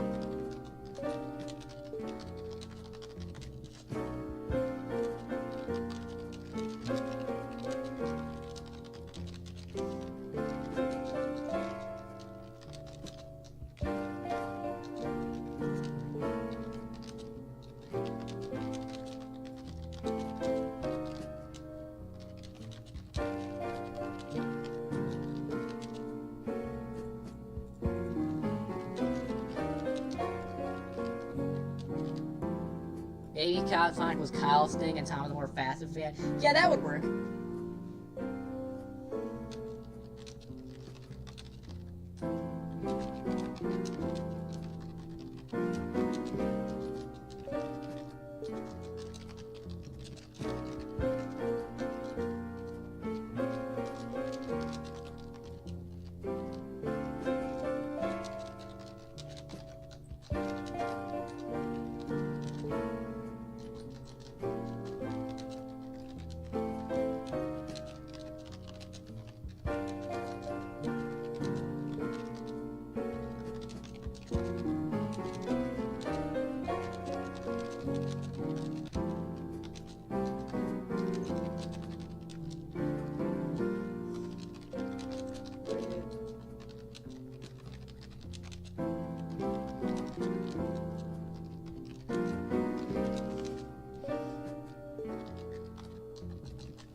I always hated Sonic much like everyone else.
Perfect.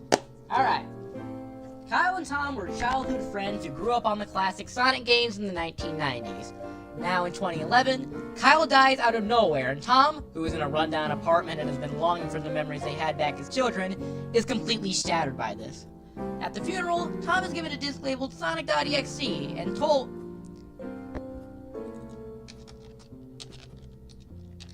is told that Kyle had listed this as a gift to Tom, wanting him to play it as a last wish. Tom decides to play it. Tom decides to play it, of course, because why the fuck wouldn't you follow up on your best friend's last wish? Encountering a surreal Sonic ROM hack with a friendly, if off-putting, Sonic model at the helm. Tom feels uneasy with how lifelike Sonic acts, how the characters in the game seem to be fighting his control, until eventually he uncovers the truth that everyone he's been playing as has been trapped in Sonic's world, tortured in his endless games. Revealing himself as X, the demon explains that this is a world where Tom can be forever happy, living out his life as one of his favorite characters, playing games with his dear friend Kyle all over again. Isn't that what he wanted? So yeah, that's my idea for a rewrite of Sonic.exe, focusing more on the idea of, yeah, this is a creepy Sonic game that feels off-putting, because we've all played weird, off-putting video games before, right?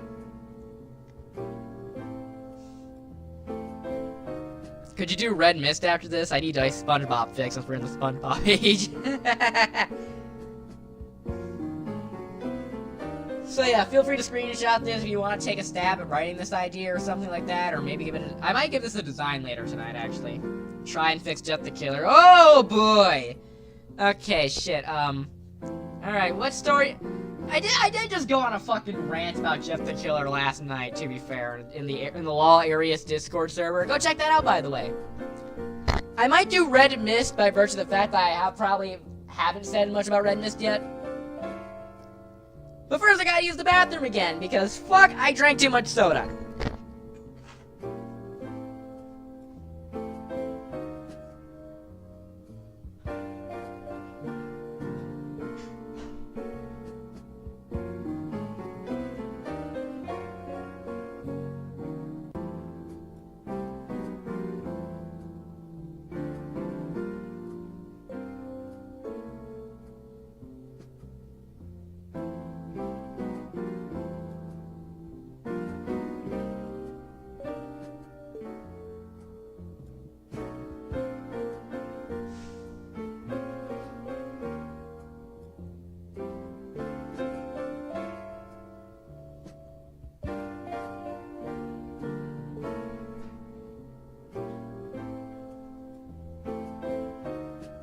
Like a bean burrito, I have returned when you least expect it. Okay, so let's see. Okay, so what creepypasta are we thinking after this? I've gotten Red Mist, Jeff the Killer. I could do round 2.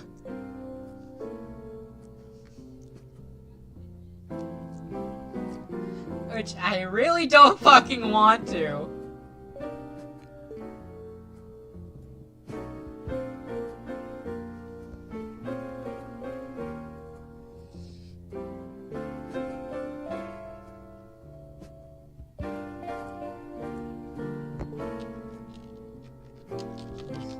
I might as well just write this to Kyle in my notes. Please do my story. By John Cena, I don't know. So yeah, we thinking, so yeah, Red Mist, Jeff the Killer. We really want to do Jeff the Killer. I already read through this shit last night when ranting to a bunch of friends. God, I fucking hate the god. Genuinely speaking, I think I could beat Jeff the Killer's ass. I'm just saying. Herobrine's a good example of a creepypasta. I have some issues with it. Like, I feel like sometimes the pacing's a bit off and some of the stuff's out of order. But genuinely, I think Herobrine still relatively holds up well.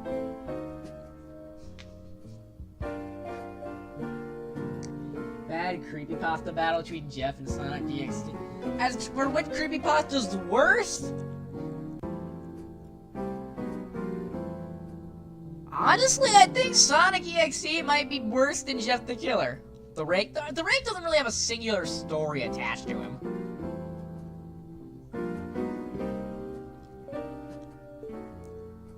Yeah, let's do Red Mist. That's another popular one, and I believe that one gets really fucking flawed.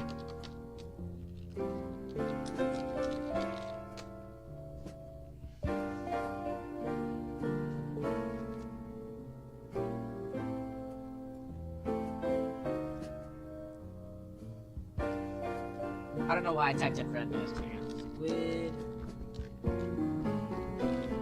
Hey, Squiddard. Hey, Squidward. You're not delirious from despair, and you're not calling true things false. Hey, Squidward.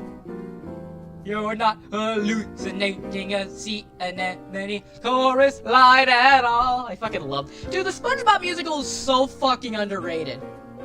I fucking love that one so goddamn much. I fucking I could probably do that entire song like by memory alone. I'm not a loser. They do not like me at all. I don't not leave the house, cause I don't not prefer to stay at home. I don't stink. I fucking I love it. God damn it. Alright. Okay, let's see here. Sonic. Alright, Squidward.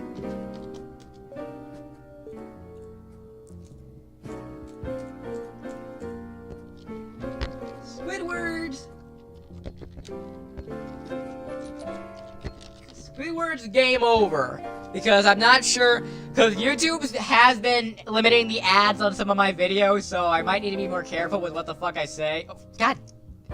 Read it in the Squidward voice.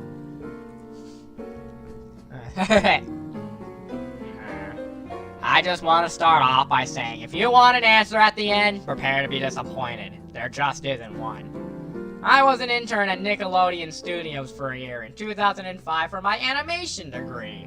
It wasn't paid, of course, most internships are, but it did have some perks beyond education. To adults, it might not seem like a big one, but to most kids at the time, they'd go crazy. Now, since I worked directly with the editors and animators, I got to view the new episode date. Oh wait, hang on. I got to view new episodes days before they aired. I'll get right to it without giving too many unnecessary... Okay, everybody, keep note of this. I forgot to change the title line. So, we're gonna keep a note of this. No unnecessary details.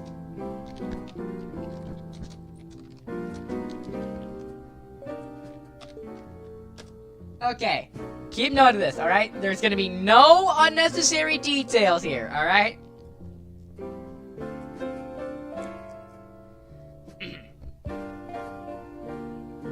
They had do I still do this in the squid? They had very recently made the SpongeBob movie, and the entire staff was somewhat sapped their creativity, so it took them longer to start up the season. But the delay lasted longer for more upsetting reasons. There was a problem with the Series 4 premiere that sent everyone and everything back for several months. Me and two other interns were in the editing room, along with lead animators and sound editors for the final cut. We received the copy that was supposed to be Fear of a Krabby Patty and gathered around the screen to watch. Now, given that it isn't final yet, animators often put up a mock title card, sort of an inside joke for us, with phony, sometimes lewd titles such as How Sex Doesn't Work instead of Rockabye Pow Vibe and SpongeBob and Dax Adopt a Sea Scallop. Again, no one... Alright. Random side on Rockabye. I don't think I spelled that right. Hang on, what the fuck? You see, this is what you're supposed to do before you post something online. You double check you spelled it right, which I did spell it right, so hey. Nothing particularly funny, but a work-related chuckle. What? Nothing particularly funny but work-related? Huh? So when we saw the title, Squidward Suicide, we didn't think much more than it was a morbid joke. Fucking hilarious! One of the interns did a small throat laugh at it. Squidward Suicide. Dude, that shit's fucking hilarious, dude!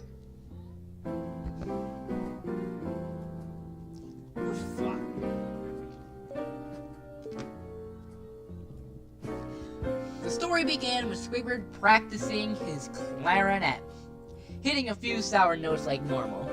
We hear SpongeBob laughing outside, and Squidward stops, yelling at him to keep it down. I have a concert tonight, and I need to practice. SpongeBob says, "Okay, Squidward," and then goes to see Sandy with Patrick. The bubble splash screen comes up, and we see the ending of Squidward's concert. This is when things do... Oh, okay, hang on. Here's another issue right here. No build up.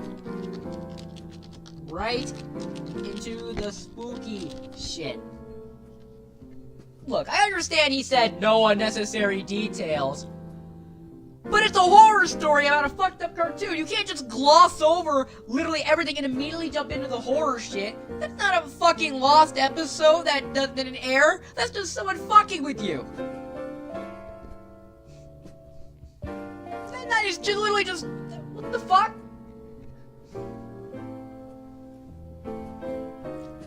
While playing a few edit frames... What the fuck? While playing a... Yeah. God damn it, I got the hiccups. While playing, a few frames repeat themselves, but the sound doesn't. At this point, sound is synced up to with animation, so yes, that's not common.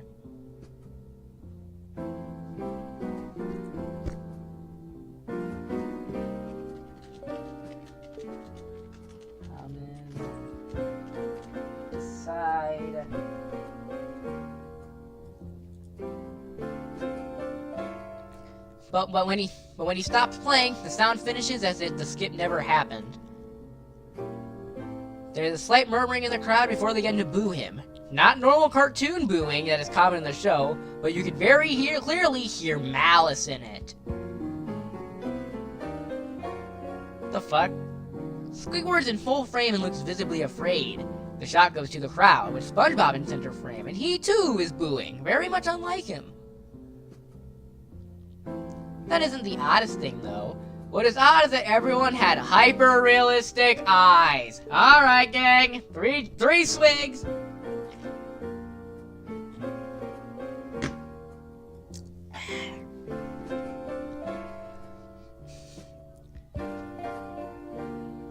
Wouldn't this be photorealistic? Hang on.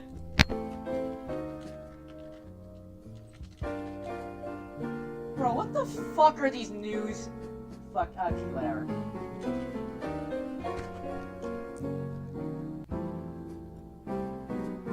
Yeah, fuck AI. Hyperrealism pursues the replication of reality. Photorealism.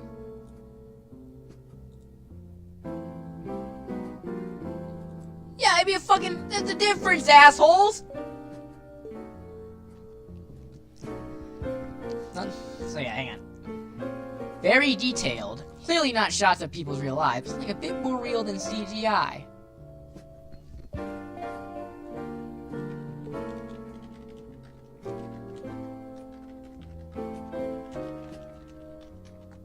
Alright, no unnecessary details. The pupils were red. Some of us looked at each other, clearly confused, but since we were writers, we didn't question its appeal to children yet.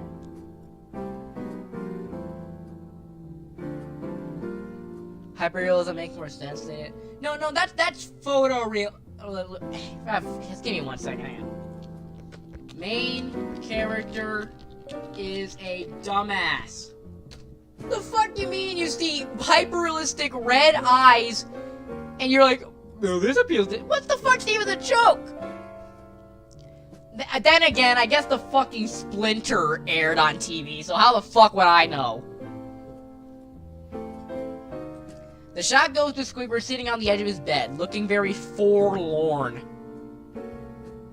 Right. The view out of his porthole window is of a night sky, so it isn't very long after the concert. The unsettling part is that there is no sound. Literally no sound. Not even the feedback from the speakers in the room, as if the speakers were turned off, though their status showed them working perfectly. He just sat there, blinking in the silence for about 30 seconds. Again, what is with these hyper-specific fucking time frames? Do all Creepypasta protagonists just carry a fucking stopwatch in their pockets?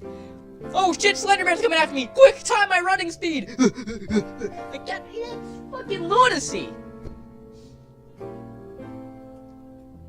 Oh yeah, unnecessary details. Fuck.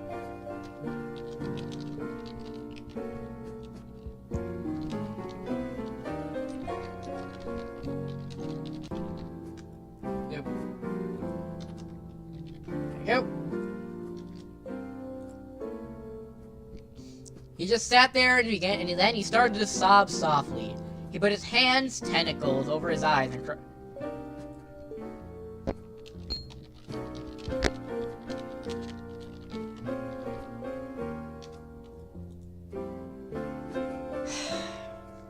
cried quietly for a full minute more, all the while a sound in the background very slowly growing from nothing to barely audible.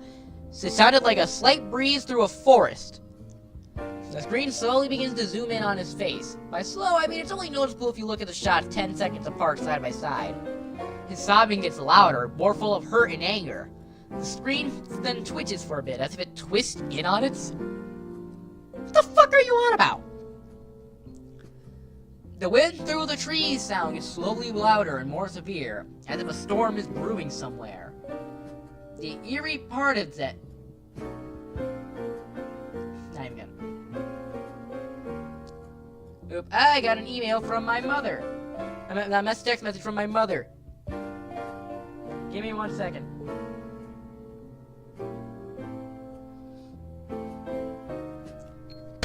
Alright, we gotta put the Creepypasta train on hold real quick.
Oh shit, no, that's, nope, that's private shit, nope.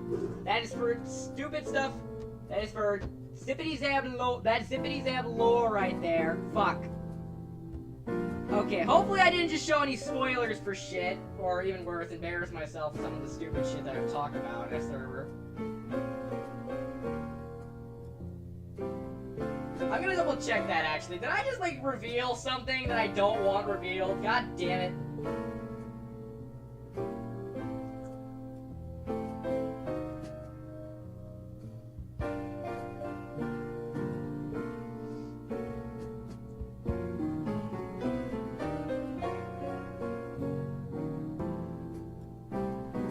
Okay, let's see if I fucked up. Hang on. I'm double checking if I screwed up. Hang on.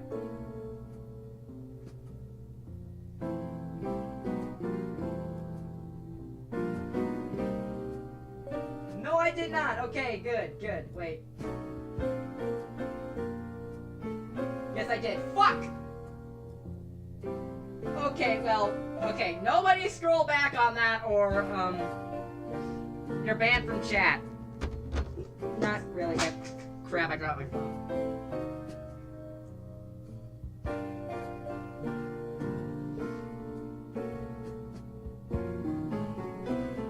Okay, well, besides the point, okay, I'm back. Just some financial stuff with my mother getting involved. I now need to pull up stream again, which is not great, but hey, what's the worst can happen? Point is, we are working, baby! Is this my job? I mean, I guess it is. This is my only source of income at the moment.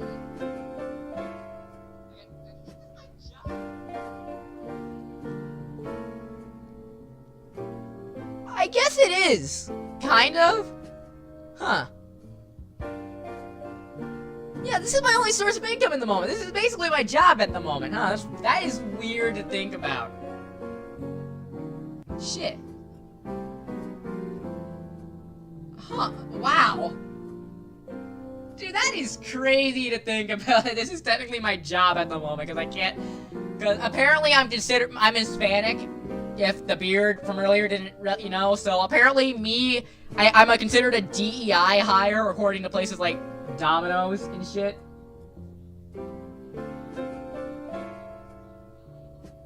So I haven't been able to hold a job, so I guess this is technically it at the moment. Which is crazy to think about. This is my job, god damn. Okay, what was I yapping about?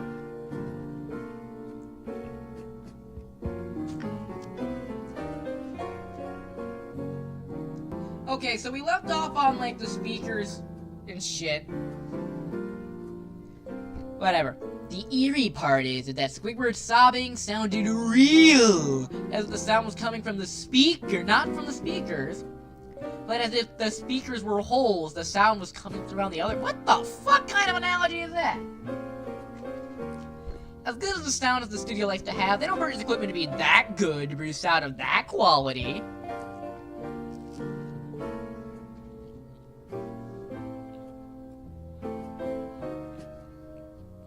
Fuck.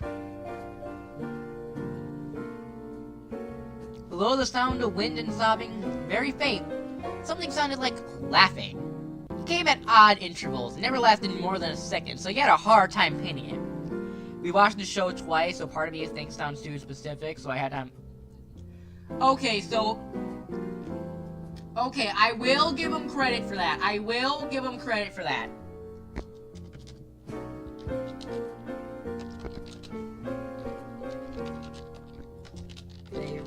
They rewatched and timed this shit. Okay, so I'll give them this. They rewound and watched through the whole thing again. And they like pinned intervals and stuff. So they do have a reason for the whole stopwatch recognizing time shit. I will give them credit where credit is due. That said, drones on and on about the damn speakers.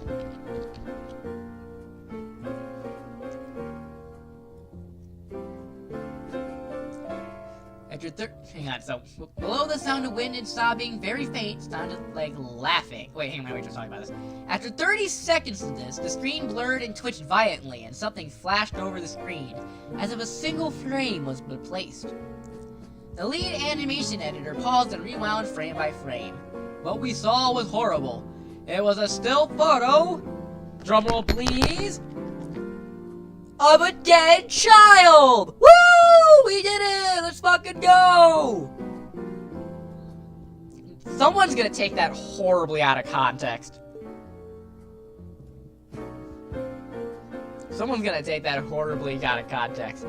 The face was, it couldn't have been no more than 6. The face was mangled in blood. Indeed. One eye dangling over his upturned face, popped like a fucking popcorn kernel. Naked down to his underwear, stomach cruelly. Dude, what the fuck? Pointless, senseless, child gore. What the fuck? What the fuck's even the point of this? YTP is coming soon. Hey, I'm still working on that Robotnik versus Sonic.exe creepypasta. Not creepypasta. YTP, so that's gonna be fun. So, kid got fucking Mortal Kombat, apparently. He must have meant like fucking Omni-Man or some shit. The most upsetting part of that, there's a shadow of the photographer. There's no crime tape, evidence tags, or markers, and the angle is off shot for designed to be evidence. The photographer was the person responsible for the child's death. We were of course mortified, but pressed on, hoping it was a sick joke. What the fuck? What the fuck? What the fuck? What? What are you on about? You do not just see a photo of a dead-ass child fucking face planted on the ground like he was goddamn Crimson Chin, or what, not Crimson Chin, whatever the fuck the guy's name was from Invincible, and just say, you know, Mr. Hillenburg, he was a fucking jokester or some shit. What the fuck?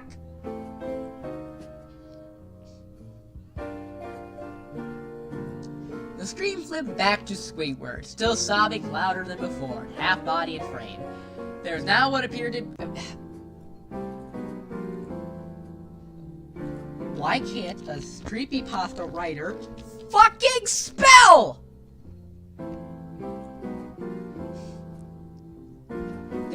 There was now what appeared to be blood running from his eyes. The blood was done in a hyper-realistic style, looking as if you touched it, you get blood on your fingers. Fuck.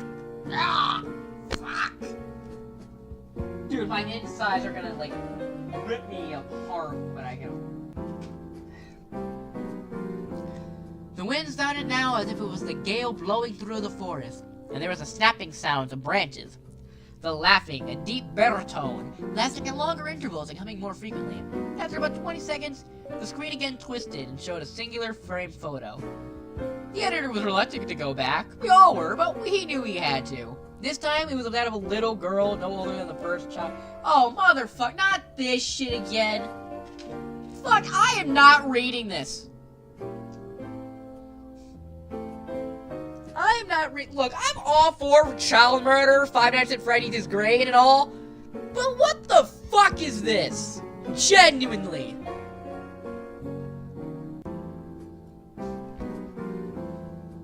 Like, what? That's disgusting.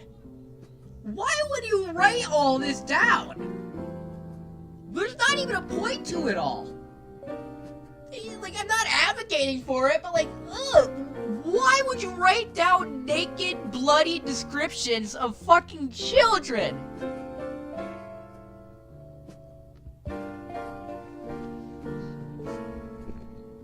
What the fuck? After about 5 seconds after the second photo played, Squidward went silent, as did all sound, like it was what it was when the scene started. He put his tentacles down, and his eyes were now done in hyper-realism, like the others were in the beginning of the episode. They were bleeding,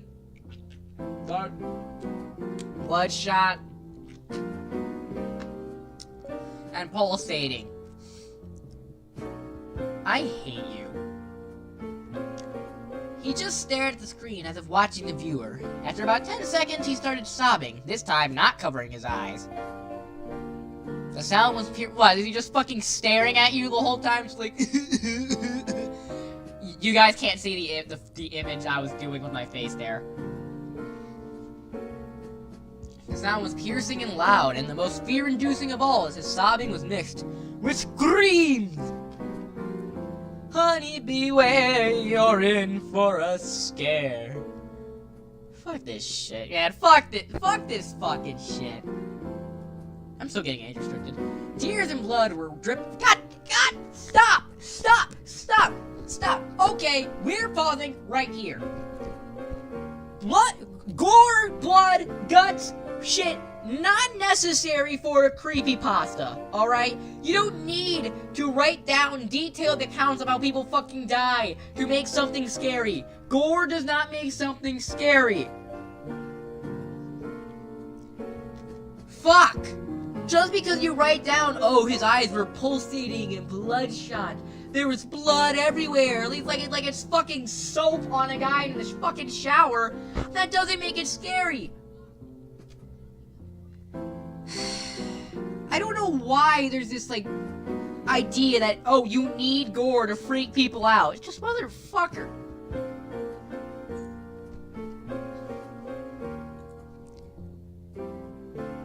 Tears and blood. God, of course, more. There's always more blood. The wind sound came back, and so did the deep voice laughing. And this time, the photo lasted for 5 frames. Not reading this shit. The sound editor told us to stop, and he called in the creator to see this. Mr. Hillenberg. Okay, moment of silence for Steven Hillenberg, man.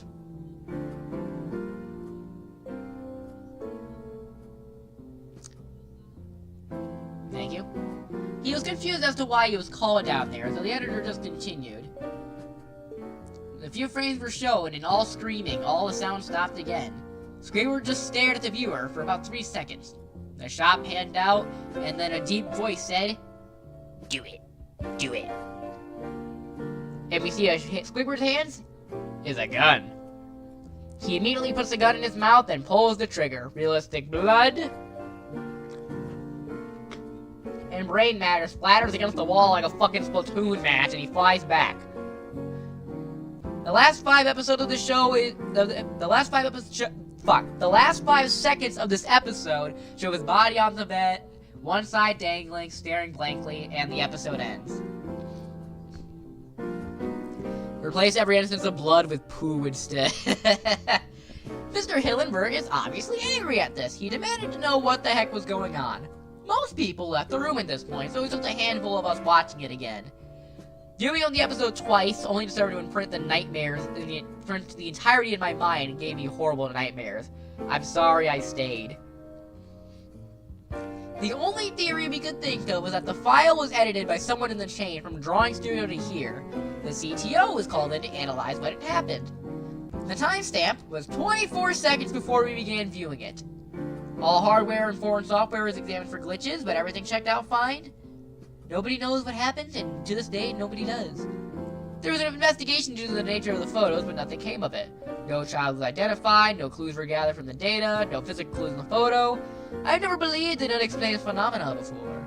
But now that I have something happen and I can't prove anything about it, beyond anecdotal evidence, I think twice about things. You should have thought twice about fucking posting this!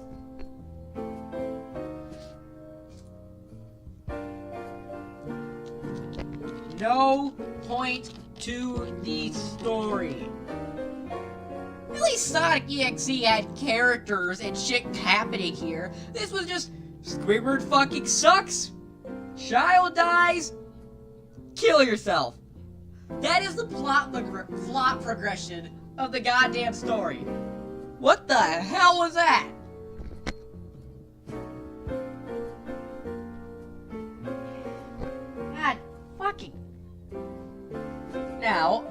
unfortunately, I think Squidward's suicide was the best done by Vibing Leaf with that whole and actually, you know what?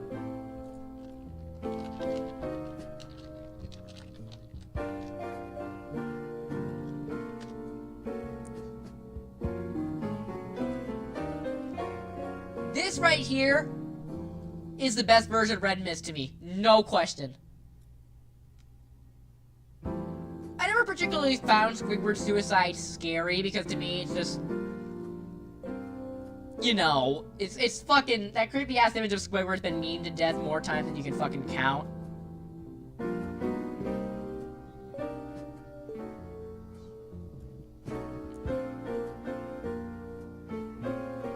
But to me, it's this scene right here.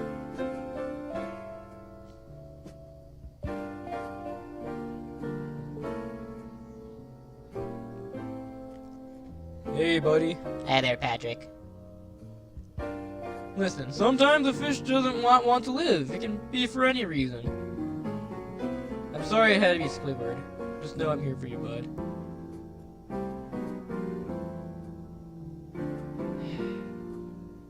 Thank you, Patrick. You know, I really appreciate being your friend. I never want to lose you. I wish I could have said this to Squidward too, let alone be a better friend. I get you, buddy. I get you.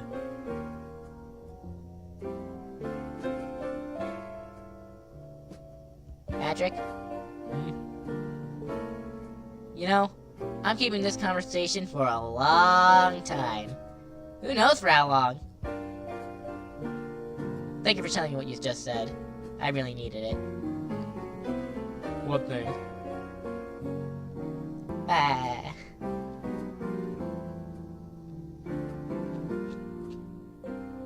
It is that ending right there that makes this entire creepypasta worth its existence. Red Mist and Squidward's suicide was always, to me at least, nothing more than just spooky-ass SpongeBob with Squidward killing himself because his life fucking sucks. It is this ending that gives meaning to the creepypasta. Squidward suffering from depression isn't exactly a brand new idea. I think it's made very clear that he's even made suicidal references throughout the show. Everyone remembers like the, what could be better than serving up smiles? Being dead, or anything else. Or stuff like that, or the, I can't seem to get happy. Squidward is very clearly depressed and goes through the ringer throughout the show, stuck in a dead-end job he hates with no one appreciating his talents. As someone who suffered with, like, thoughts like this, the thoughts come up to many people. I would know this. This conversation, this ending, is what gives Squidward's suicide substance.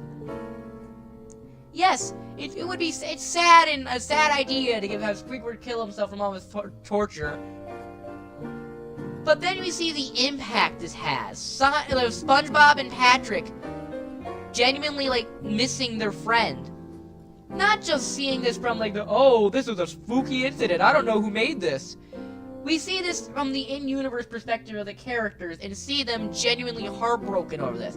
An actual conversation. And we see what it means when someone takes their own life and what it does to the people around them.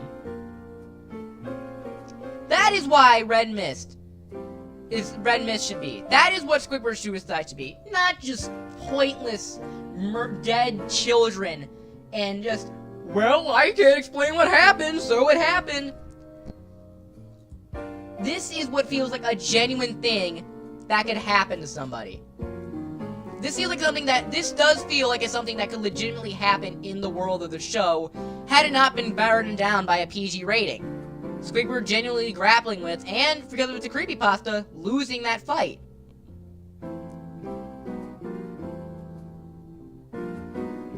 And this ending right here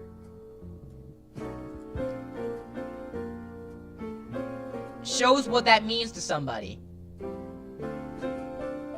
I don't think I could rewrite Red Mist better. Maybe I could try scripting it out as a full episode rather than just like a 7-minute bit. But genuinely, this is an important message people need to see. that yes, while the suffering is hard, there's always going to be someone who cares about you, even if you don't see it.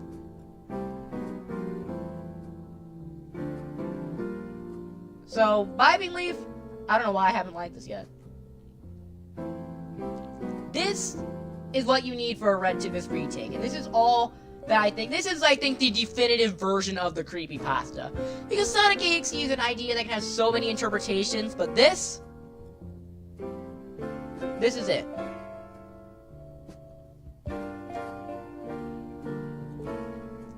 So in terms of rewrite, no need. It already exists.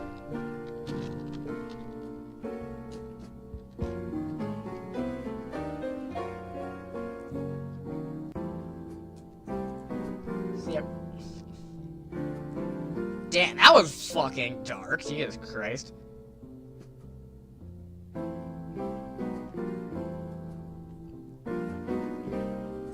I guess what kind of my main point is, I feel like the creepypastas mean more when there's substance to them, I guess. Like, don't get me wrong, everyone likes a good slasher fest, but I feel like what could make Sonic EXE or this Squidward Suicide work is this substance that makes you feel something, you know? You're not just reading this shit to watch shit happen. There's something that happened, you feel it, you know?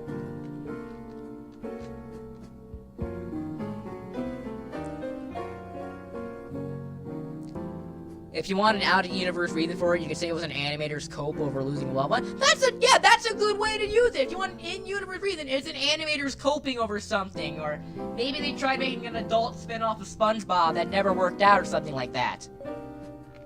Right? Like, that makes more sense for a lost episode than supernatural shit got a supernatural.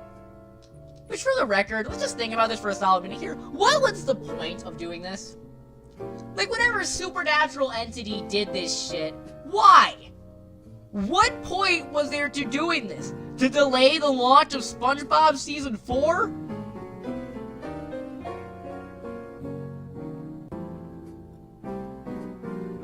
So yeah, Squidward Suicide is just a genuinely shit story, because it takes the concept as, like, because this concept can genuinely mean a lot to a lot of people. And then this is the shit it's based off of. This is the shit that the original story is. Fuck you!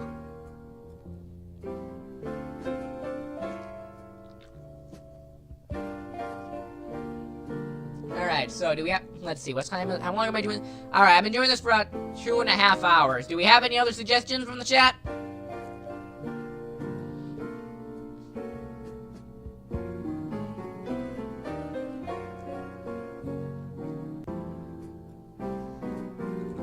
Probably just write the actual names on there, actually.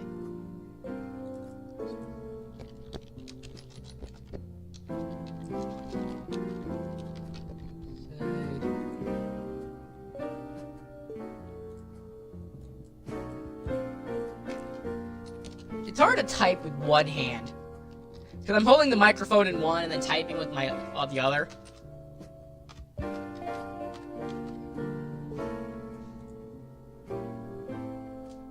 No one's typing. Give them time. There are plenty of creepypastas out in the sea. There's probably a good chunk of change to choose from, and even then. Because there always is Sonic EXE Round 2, but like hell I'm doing that today. That is a can of worms on its own.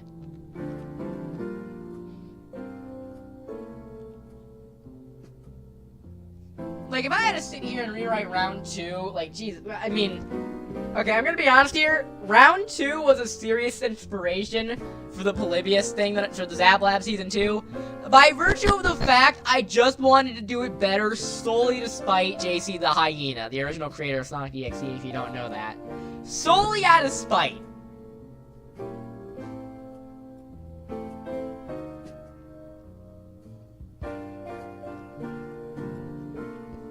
So, yeah, let's see. Is there any other shit creepypastas here? Unless explicitly stated, all creepypastas narrator. Well, shit.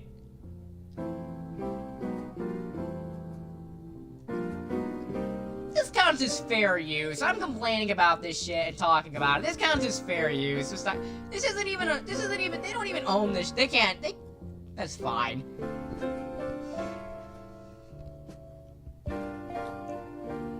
Point is, so, yeah, let's see. Creepypasta classics. What else do we got here?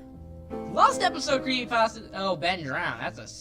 That's not one I can complain about. Plankton got served.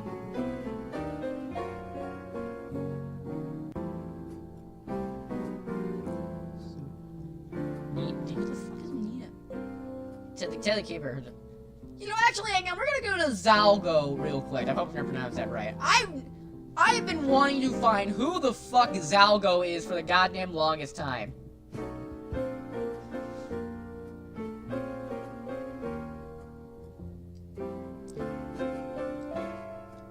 So he comes Zalgo. Okay. Hang on, is it listed here as like... Yeah, what the fuck? Was this listed here on Sonic.exe or am I just crazy?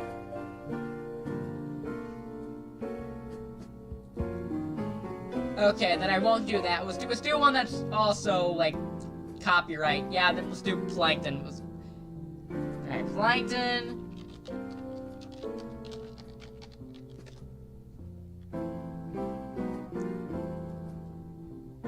Wait, Plankton got served isn't on here? Really? Really?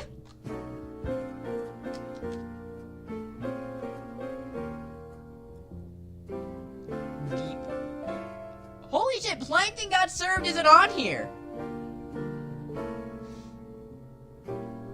Really? Why is Plankton... Huh. It's in wikis, okay.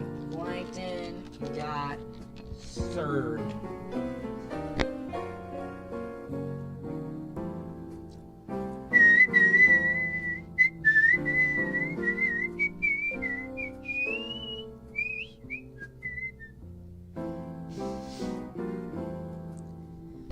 Alright. Him. Plankton got served. Oh, dead part. I'm sure many have heard of lost episode creepypastas. Well, there's our earliest problem one.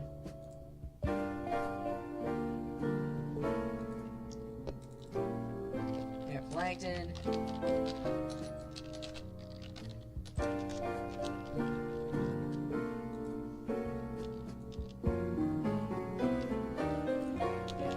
For the sake of the group.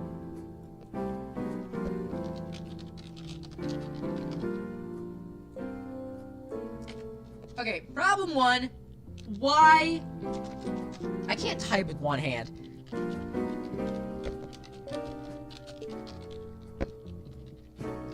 Why bring up lost episodes? That's like starting a film thing. I'm sure many of you guys have heard movies. One of the most popular examples is Star Wars. Of course, all movies are fake, but I remember this movie that was altered heavily. You know what I mean? Like, what kind of, like, seriously, if they're trying to be like, oh, this one is real, the other ones are fake, that's not how you do it. Like, if you want to be like, okay, these other ones are fake, or be like, well, this one's like an actual episode, either A, you need hard evidence, or B, don't bring it up at all, because creepypastas don't have hard evidence. Like, Noel was a different case, because the whole idea was like, okay, Herobrine is real, but it's not what we think. Here it's just, the other ones are fake, but mine is real. It's like a kid on the playground. Just being like, your stuff doesn't count, my stuff counts.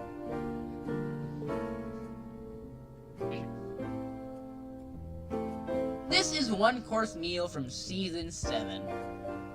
In the episode, Mr. Krabs finds out Plankton is horrified of whales, and uses it to his advantage. This is one of the least popular episodes of the show due to its dark nature, even after being heavily altered. Now, why would I have seen this episode before it was edited? Simple, really. This is one of 7 SpongeBob episodes that was revealed on the internet before it aired on TV. As a big fan of the show, I was excited at the idea of SpongeBob having an episode premiere on the internet before television. I rapidly reloaded the Nickelodeon page, and finally, it came up. It was known as Plankton Got Served, even though it was eventually changed. Most of the episode is identical to the one that is circulated today. Plankton manages to break into the Krusty Krab and ties up Mr. Krabs and SpongeBob. He's about to finally get the secret formula when Mr. Krabs' daughter Pearl walks in. This terrifies Plankton, causing him to run out. Plankton later claims that his ancestors were eaten by whales, and that's why he fears them so. My ancestors were killed by mammoths, that doesn't mean I'm scared of fucking elephants! Mr. Krabs realizes this fear that Plankton has and decides to use it against him. He dresses up as his daughter and begins to follow Plankton around, frightening him. I want to complain about the episode, but I know that this isn't actually related to the creepypasta. Plankton decides he can no longer take it and decides to make the ultimate decision to commit suicide! Yes, that is in the show, you are free to watch it, and I hate that this guy is right, that Plankton decides to actually try and commit suicide on screen because of this shit. What the fuck was wrong with this episode? You know the fact that Plankton and Pearl have met several times and haven't done this shit? Like Krabs and Plankton are still care about each other. This isn't like a one-note thing. And Krabs just straight up and fucking encourages it and shit.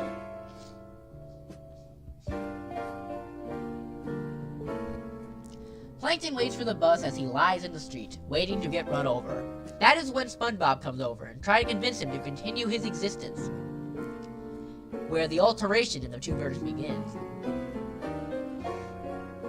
My ancestors were killed by other humans, that's why I'm scared of humans.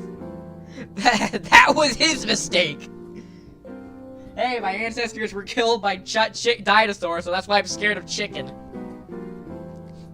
So, Plankton fails to heed SpongeBob's words and remains there. On the old version that was shown, SpongeBob tells Plankton it was Mr. Krabs that was Pearl the whole time, and he gets up.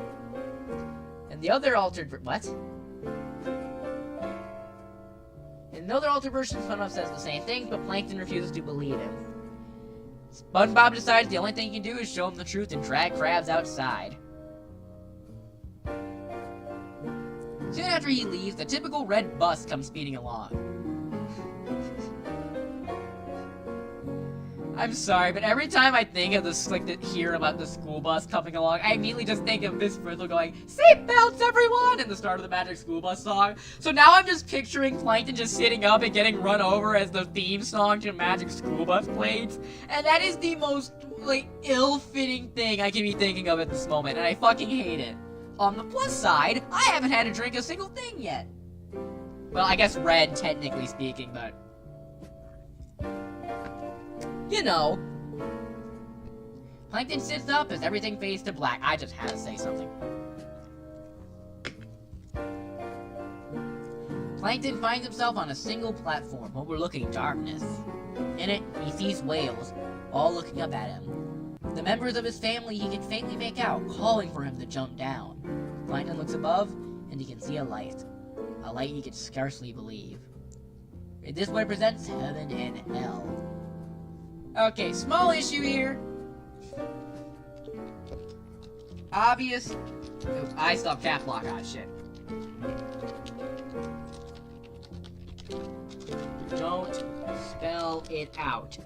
Don't just spell out the symbolism of your story. Imagine it fucking, I don't know, I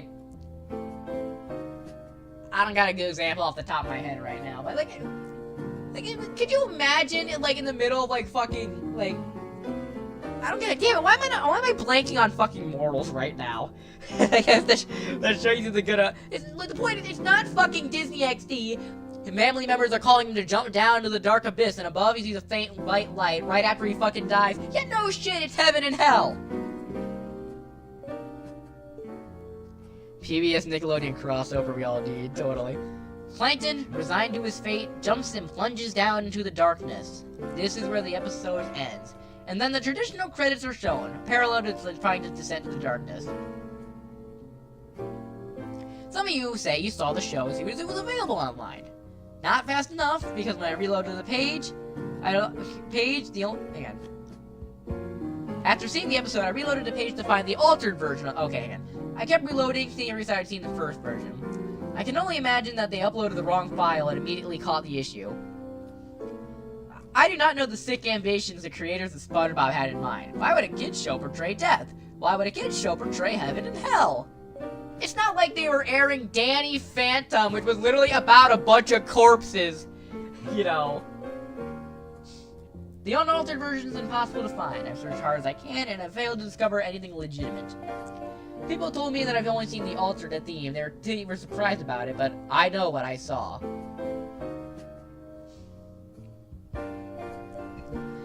See, Plankton Got Served kind of suffers from the issue that it's just fucking boring. Like, they try to play it somewhat, like, first of all, the whole issue of the creepypasta thing, like, you see, these lost episode creepypastas are fake, but if I know what I saw, that argument can be made for literally all of them.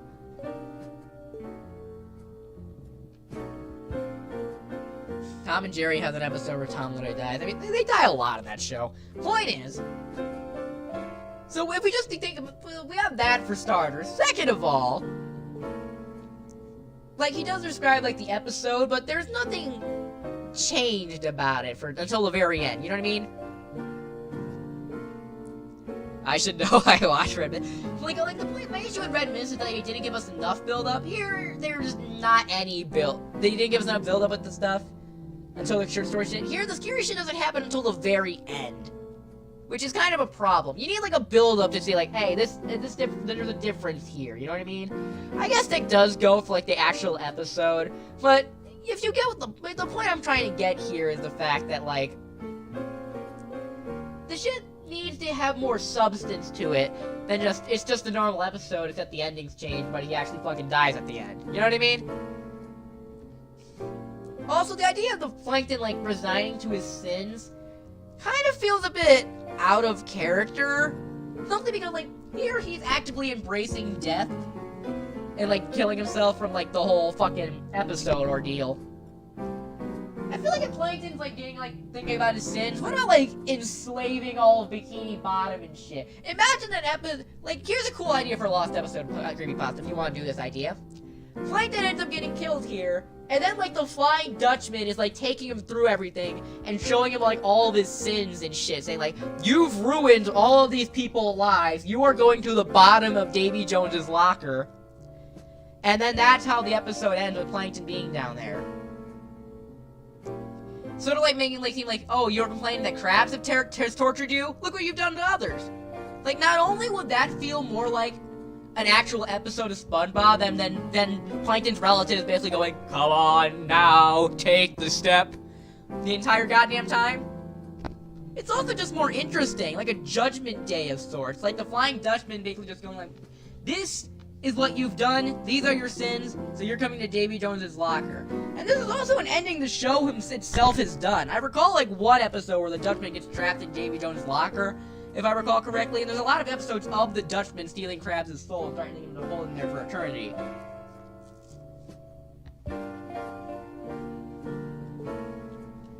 I feel like that worked much better than just, same episode except he fucking dies at the end.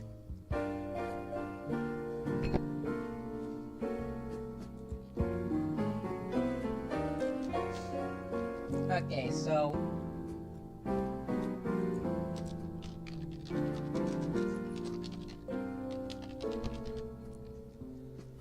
Okay, so both Squidward's... And if you want, like, an in-universe explanation, I would argue that still this original ending works as something an episode of SpongeBob would have done. Like, this... With how the original episode aired, I think this genuinely would have worked if you wanted, like, a darker ending where Plankton actually dies. But it got cut because they thought him getting hit by a bus, actually getting hit by the bus, was too dark. And so they switched it to a lighter ending where Plankton doesn't get hit by a bus but still loses in the end. You know what I mean?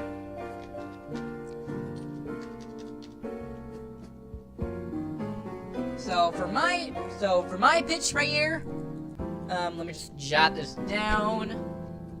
Microphone, please stay still. Thank you. Alright.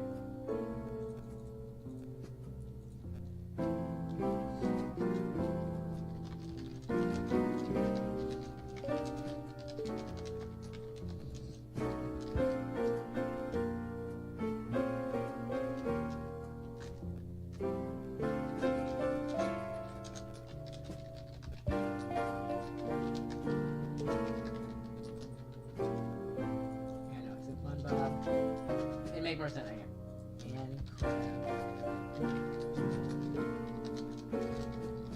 And about planktons.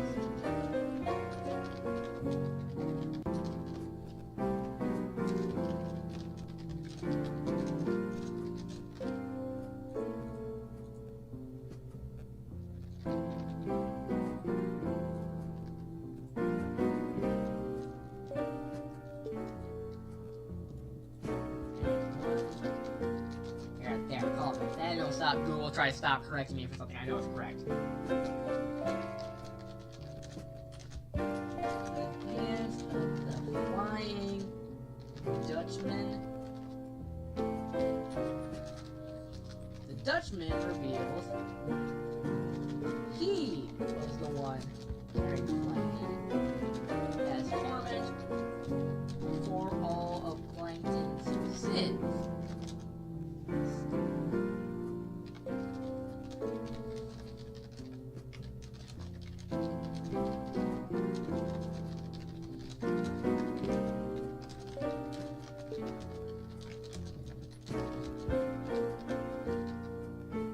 So think of it like a Judgment Day style thing, like, or like Ghost Rider or something like that, where the Dutchman is basically just like forcing Plankton, or Dutchman was basically haunting Plankton for all the horrible things he's done, and is trying to make Plankton like redeem himself.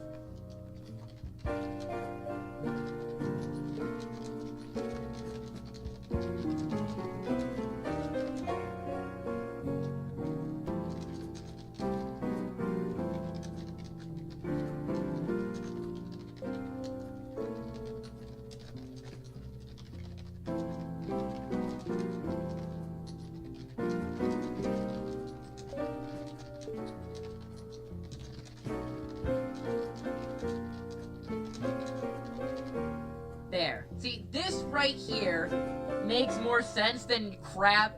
This ending, here's the idea, basically, yeah. One word for you makes the same, except Krabs is not responsible for scaring Plankton, and both of them are concerned. Plankton ends up getting hit by the bus, and ends up bust like he wanted to, and ends up in the hands of the Flying Dutchman. The Dutchman reveals he is the one scaring Plankton as torment for all Plankton's sins, and basically goes through the laundry list of horrible deeds Plankton's committed throughout the show, or maybe it's just like a flashback sequence of events that we didn't see. Whatever the case, it basically makes Plankton look back on his life and realize, shit, I fucked up. Plankton promises to go back, promising he won't be such an evil person, and the Dutchman agrees. Plankton then immediately goes back to scheming, trying to scare Mr. Krabs with his greatest fear, the clown, as shown in the episode. But like in the ending of the episode, SpongeBob tricks him with the whale, and he runs off screaming, thinking it's the Dutchman. So basically, this A feels more like an actual episode of the show. B makes it feel like this could have been an altered cut. And C has the explanation for why it got cut, because it explains that, oh, Nickelodeon thought Plankton actually getting hit by the bus was too dark, so they decided to have him get it switched out and just switch the Dutchman for Krabs, which is why he acts so evil and out of character in this episode. So it basically fixes two plot holes with one by correcting Miss Krabs' character to be the Dutchman retroactively, and makes the scene of the suicide scene make a lot more sense, as the whole point of the episode was like, Plankton's like, this is a taste of your own medicine from the Dutchman. So now not only does the episode itself have a point, but the creepypasta as well does. Because now it's not a supernatural event that can't be explained, this is just a legitimate alternate cut that never happened. This would be the equivalent of like a 4chan leak or some shit. And yes, it's creepy, but you know what? That fits the idea of a creepypasta, just an anonymous leak of what was originally the original cut of it. Not a lost that, oh, this creepypasta is real, the others aren't. You know what I mean? This works far better for Plankton got served than served, in my opinion. Instead of just treating it as Plankton, just basically just going, come on now, take the step. Don't look back, there's nothing left. Here, he's actively looking back on his sins from the Dutchman, and it just works better overall, in my opinion, both in the actual episode and the creepypasta.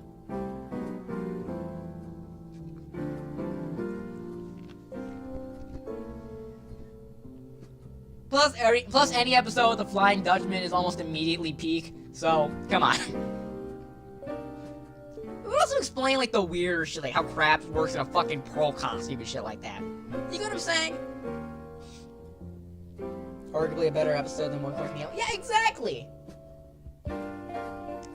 Like if it was Plankton like getting paranoid from like Paranoid, and like both Krabs and SpongeBob were saying we didn't do it, and it focused like that'd be interesting because like the whole build was like, oh, it's definitely Krabs doing this shit, but then Krabs like, I don't know what the fuck you're talking about. Why would I be dressed up as my own fucking daughter?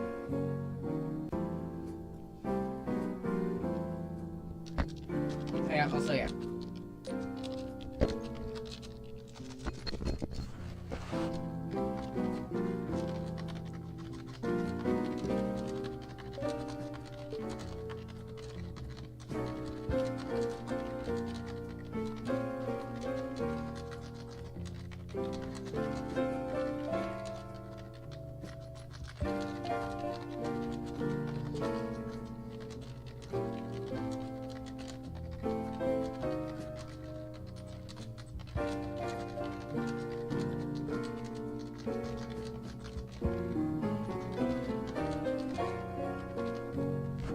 So yeah, that is fixing Plankton got served.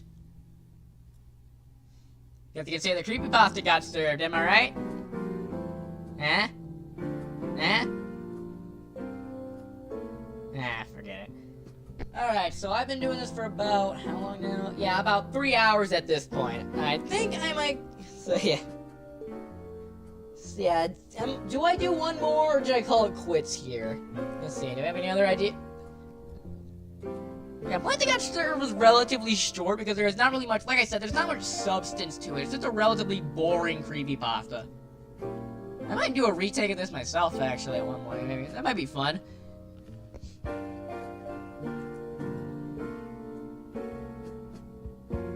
So yeah, do you guys have any other ideas, or I think I'm gonna, or should we be good for the night?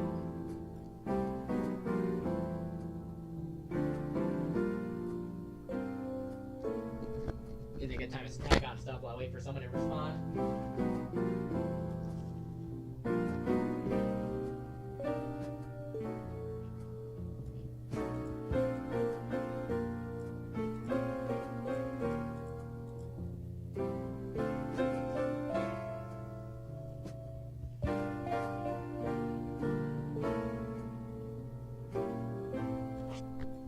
Alright, looks like we're all good for the night. I'm glad you all enjoyed it. I hope I didn't make things too dark with my little speech about like suicide and whatnot over there, but next stream trying to fix a Chicken Little. I'll be lucky if I even find a Chicken Little creepypasta.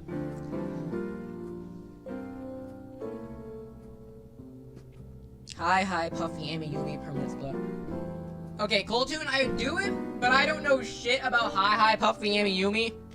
So I don't think I can give too much advice out of that one because I don't know how the characters act. So yeah, I think I'm good to call it a night. So yeah, thank you guys for watching. I guess join the memberships if you haven't, I guess, or something. I don't fucking know. And yeah, thank you for watching. If I get age restricted because of the subject